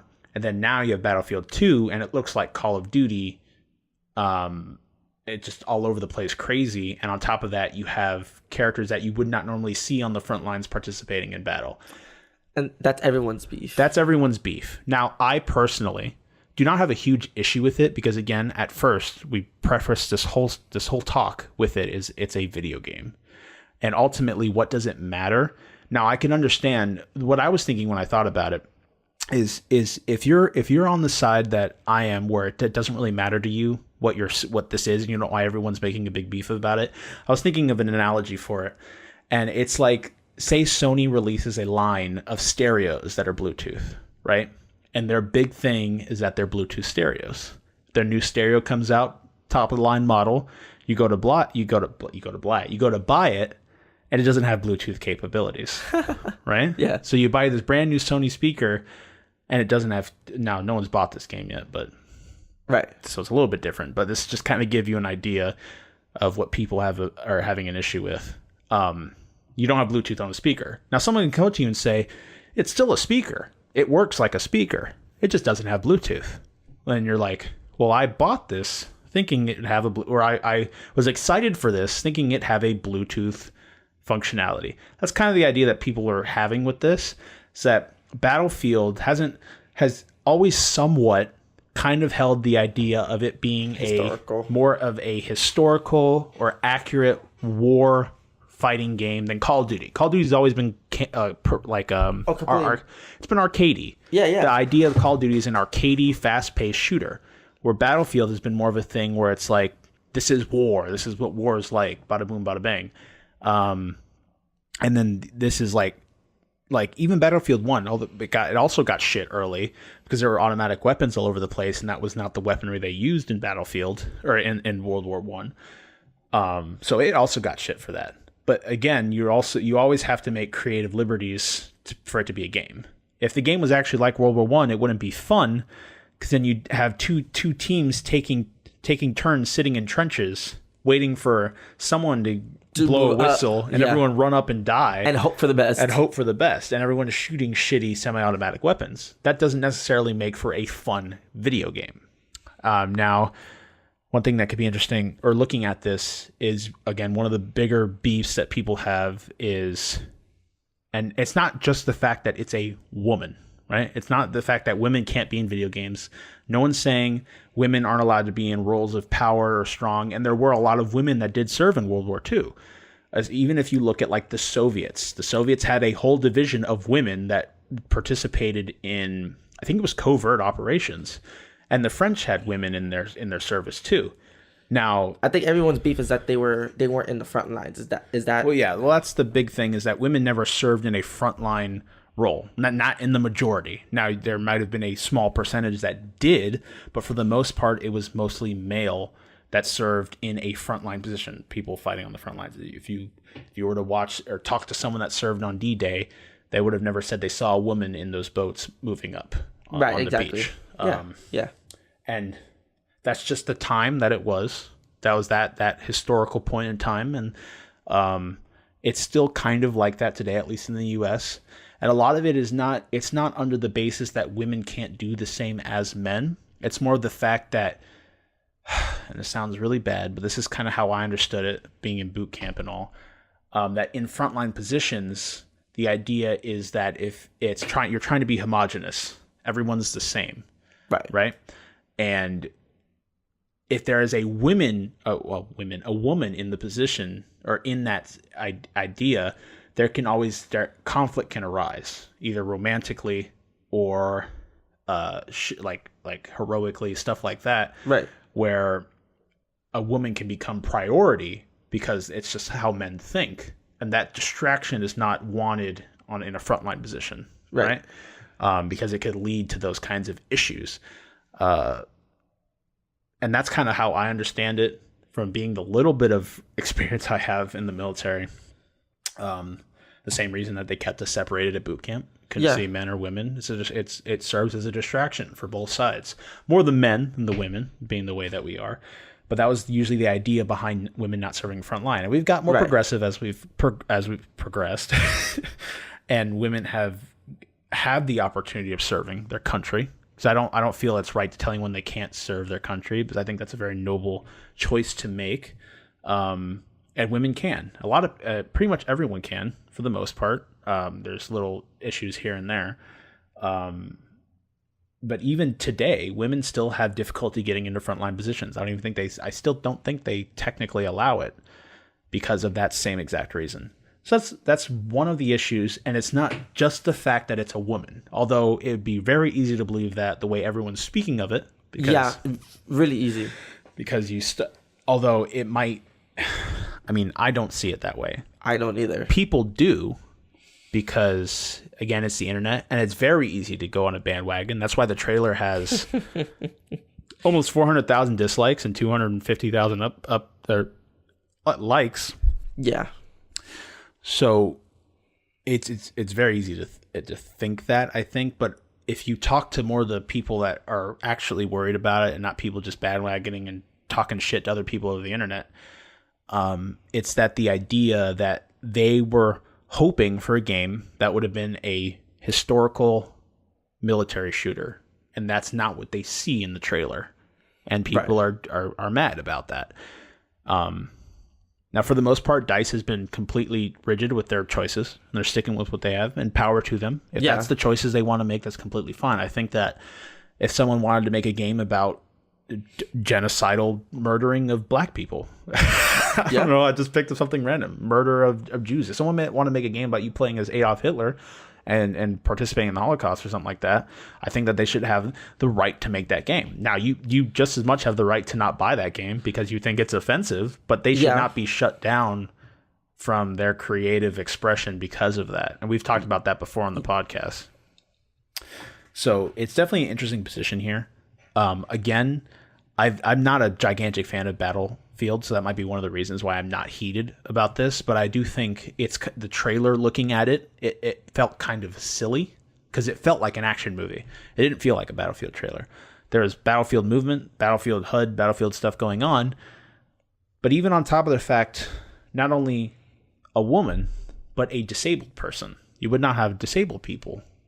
Yeah, she had a prosthetic. She had a prosthetic arm too, and she was a sniper of all people.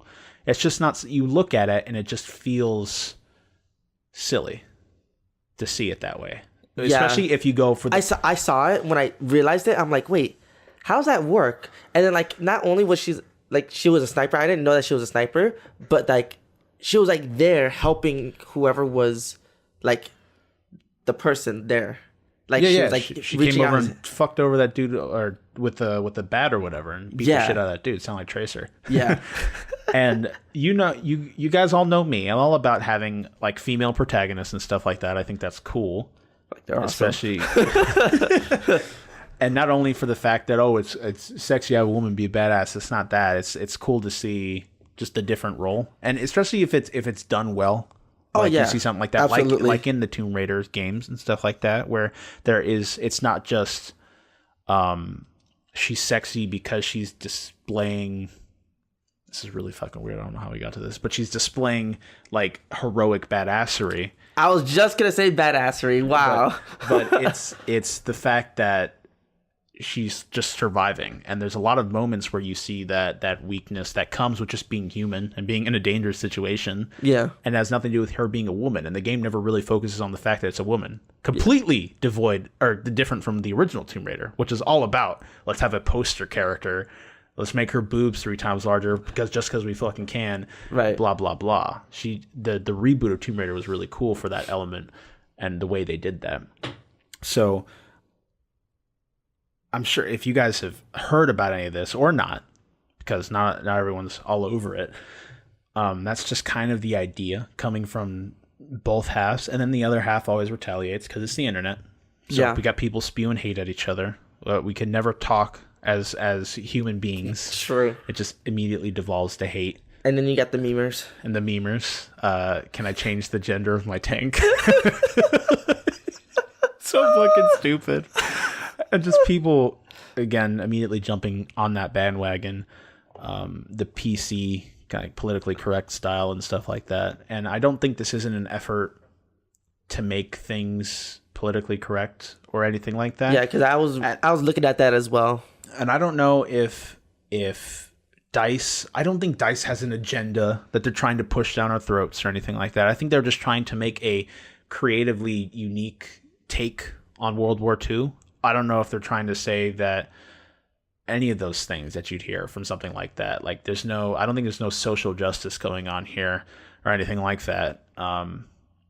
Because it just wasn't in the forefront. Even if it was there, it was in their agenda one way or another. It's not in the forefront. It's not something they're trying to push.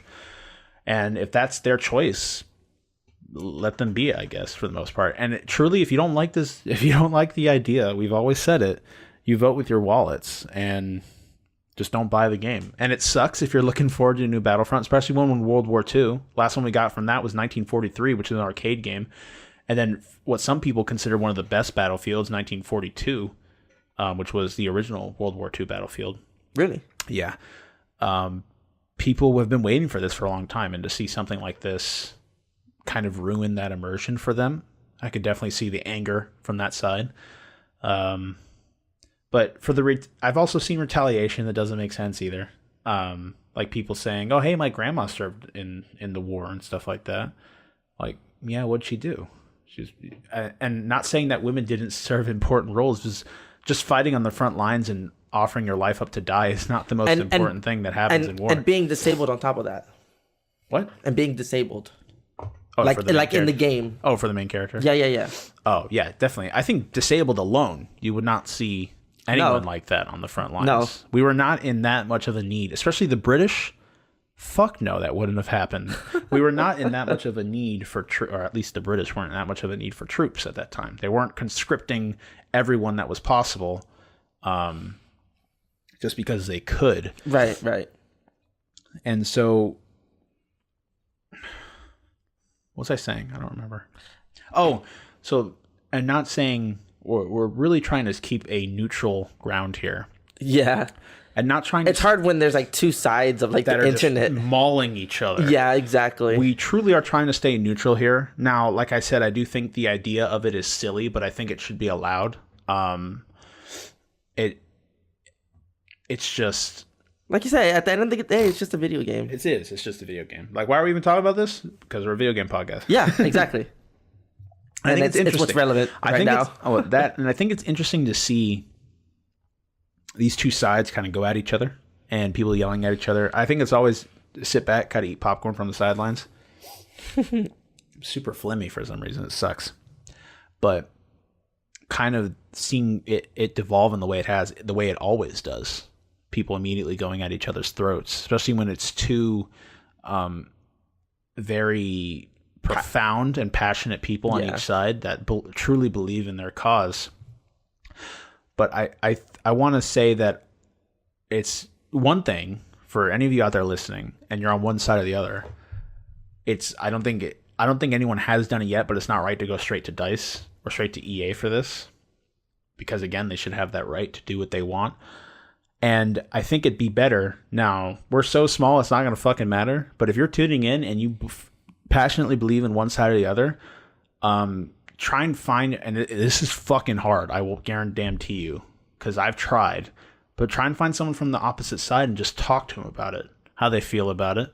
And I know it sounds gay or whatever, the way I'm saying it, but I feel those discussions are the best way for us to learn about each other, and taking that time to stand in each other's shoes will help everyone just overall in general.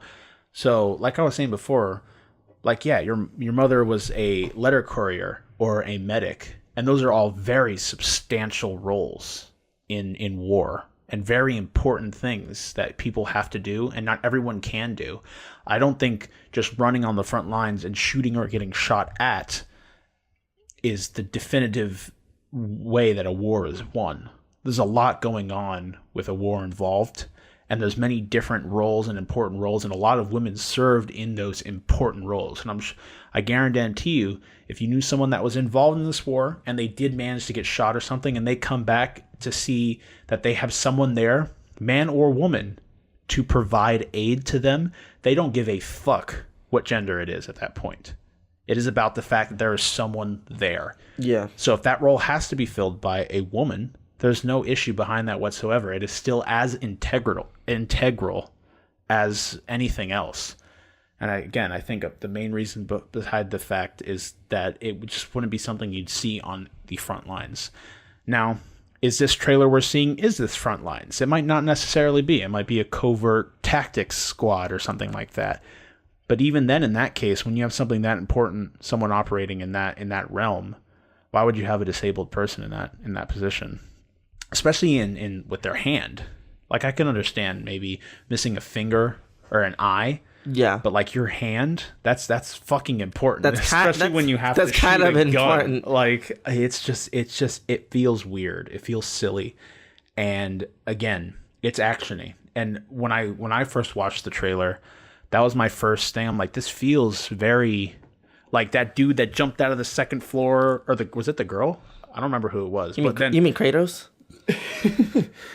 Oh yeah, the blue face paint and shit for some reason. And Nordic gods running at each other.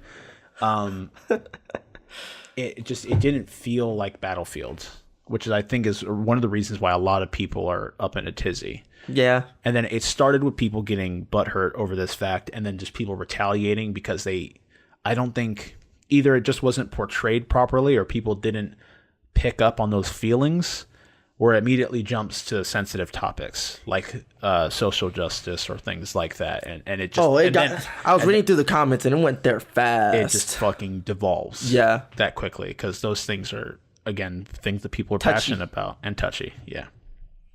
Again, I'm all about having women just have the freedom to do what they desire, I think, whether it be something that a man would normally do or vice versa. I don't think either race is better at one thing or another, although you can technically say things like that. Like, technically a football player that was a male would be better than a female football player if they had to go against each other, just because the male race usually tends to be bulkier, just because it's the way people are built. You could have a flabby, skinny ass dude and a buff boy or buff girl fight each other. There's always outliers. Yeah, and that girl's just gonna completely demolish that dude. Yeah, and it's so variable that I can't believe people always come down to the situational, the generic statement of this one's better than the other. Yeah, because there's so many variables at every moment. But it's just so easy to spread hate, especially anonymously through the internet. And again, the bandwagoning is always gigantic. Oh, yeah. So it's insane. We just wanted to talk about it a bit, share our opinions. Down to the T, I'm super excited for this game. No matter what happens politically about it, I think it's going to be a great game. And I'm super pumped that Battlefield's back. And I'm excited to get it on PC because I haven't played a Battlefield on PC before, so I think that's going to be something special. That's going to be pretty. Yeah, it's going to be fucking gorgeous, especially in the Battlefield 1 engine. I'm thinking that's about it for the political side. Going back to the game, again, we have the vignettes, which are cool. I kind of like the idea. What I want from Battlefield is normally with their campaigns, and I've been seeing this recently a lot from DICE, is their campaigns turn into just being a multiplayer tutorial, kind of. Like in the tank vignette, yeah. You literally played like a capture the point mission. You drove up a hill, sat on a point like you were capturing a flag in Domination or something like that. Super video gamey. And then you continued on. And I'm like, the fuck is this? Where's my, like, I was hoping for like a cinematic experience. Now, that tank vignette had cool moments, cool cutscenes. It had a cool story. And I liked the changes in gameplay. But it always feels like it falls into it just being a tutorial for multiplayer. And I don't feel like it's a complete experience. So I hope we kind of get something like that. More complete. Just something that's, it feels like it's standalone. Right. It's not like I'm getting geared up for multiplayer because that's what everyone does. And I don't want them to just abandon it like Call of Duty has. I like campaigns in these first person shooters. Right. Especially the although Black Ops 3's campaign wasn't the best, but I like the original Black Ops campaign. Black Ops 2 campaign was pretty good too.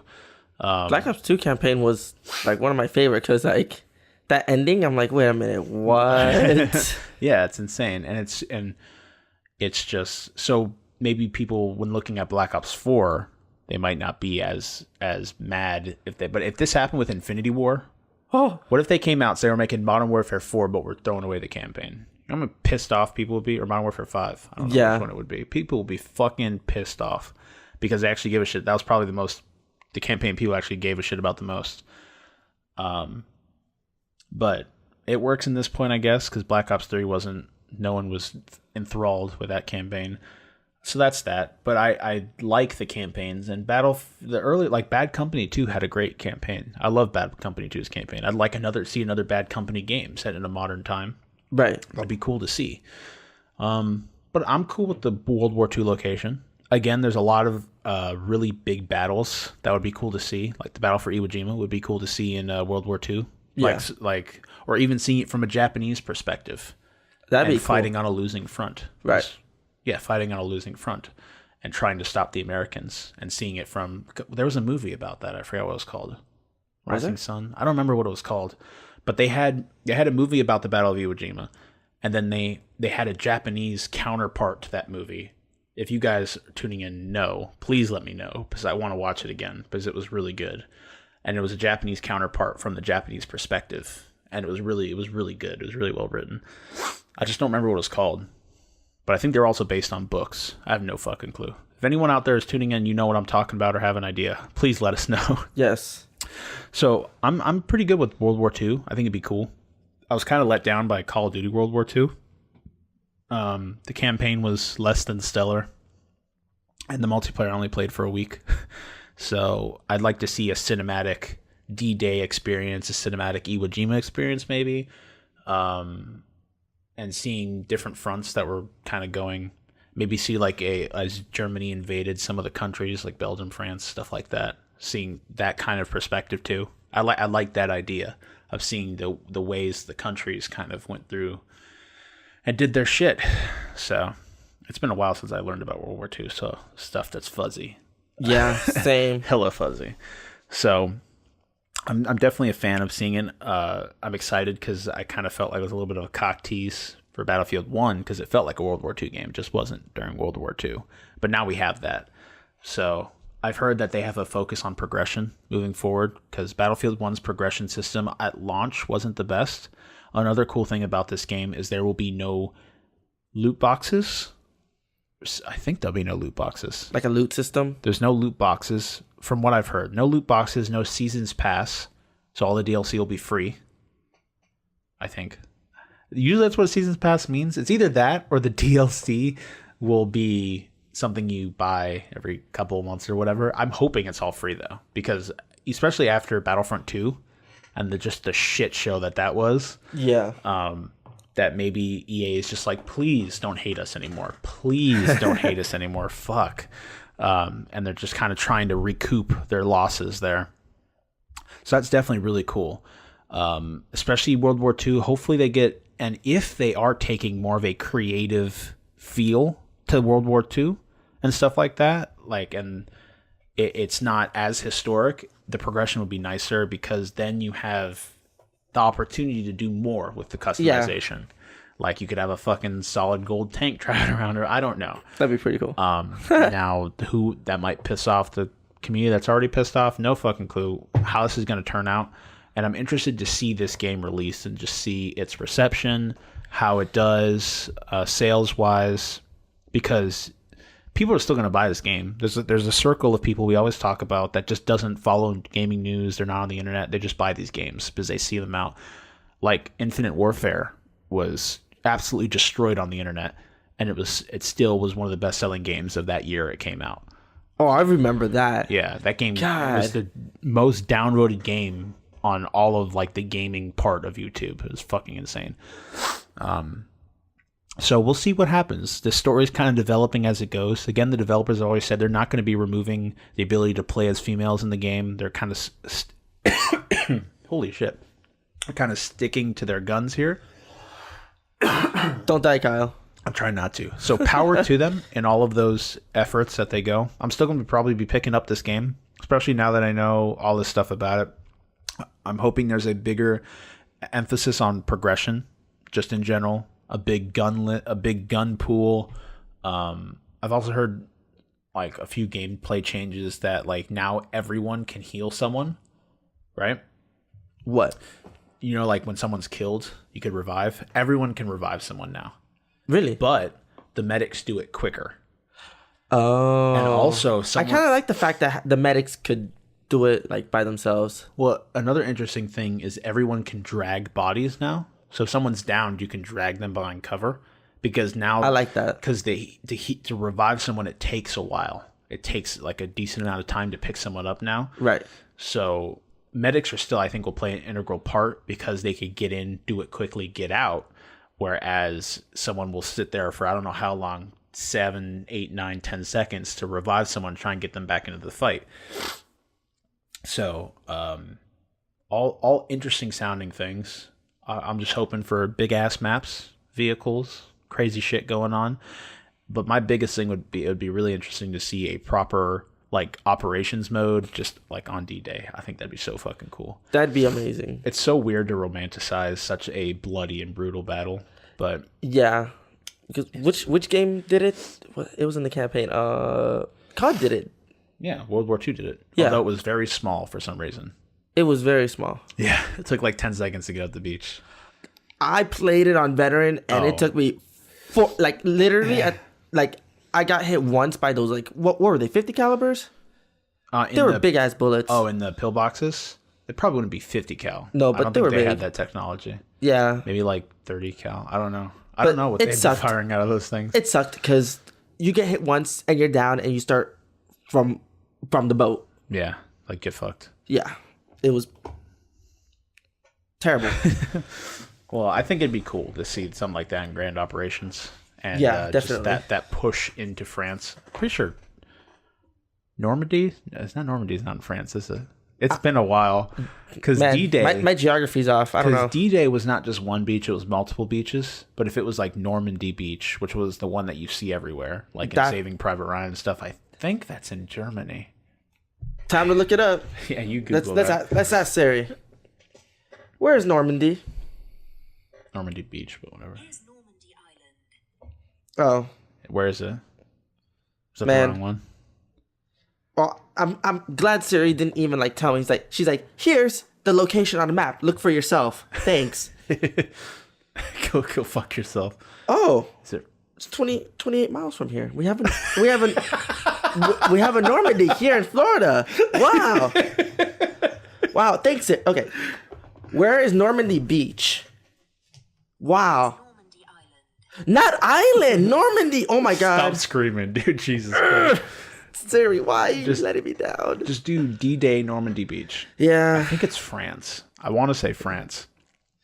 Normandy. Wow. People on the comments are fucking listening or screaming at us right now. Yeah, it's like you guys all are... the internet historians out there are going to take us down. Like, why are you guys like so dumb? Okay, here we go. Yeah, you're right. France. Okay, France. That's what I was thinking. At least we figured it out. Hey, it's right down the road. Let's go visit. God. Right now. So that's that. What do you think about this? Are you excited for this game? I'm excited for it. Like, it's been a while since I've played like a first-person shooter. Like, recently I've just been playing like single-player games, but like, I'm excited for this one. I'd get back into it because I remember playing which was the last Battlefield I played? Was it 3? Or the one where like we all played the beta and the beta was like fucked up? Yeah, it was 3. Remember, like, people would prone and like their bodies would get stretched into oblivion. They just cover the entire skybox. Or like you go snipe someone and like they get ragdolled across the world. Yeah. That was on that Metro map. Yeah. That started outside and you move into that map was cool as fuck. Or like you can phase into rocks and shoot out of them, but no one could shoot in. Oh yeah. I'm fucking excited for this game. Yeah. I haven't played, because Battlefield 1 I played, but not like insanely like I did 3 and 4. So right. I'm pumped. I'm pretty excited for this game. All you out there that are mad about this, contact your local senator. I don't fucking know. I understand the rage though. Yeah. I understand the reasoning behind it. When it comes down to it, it's still a video game. It's still a video game.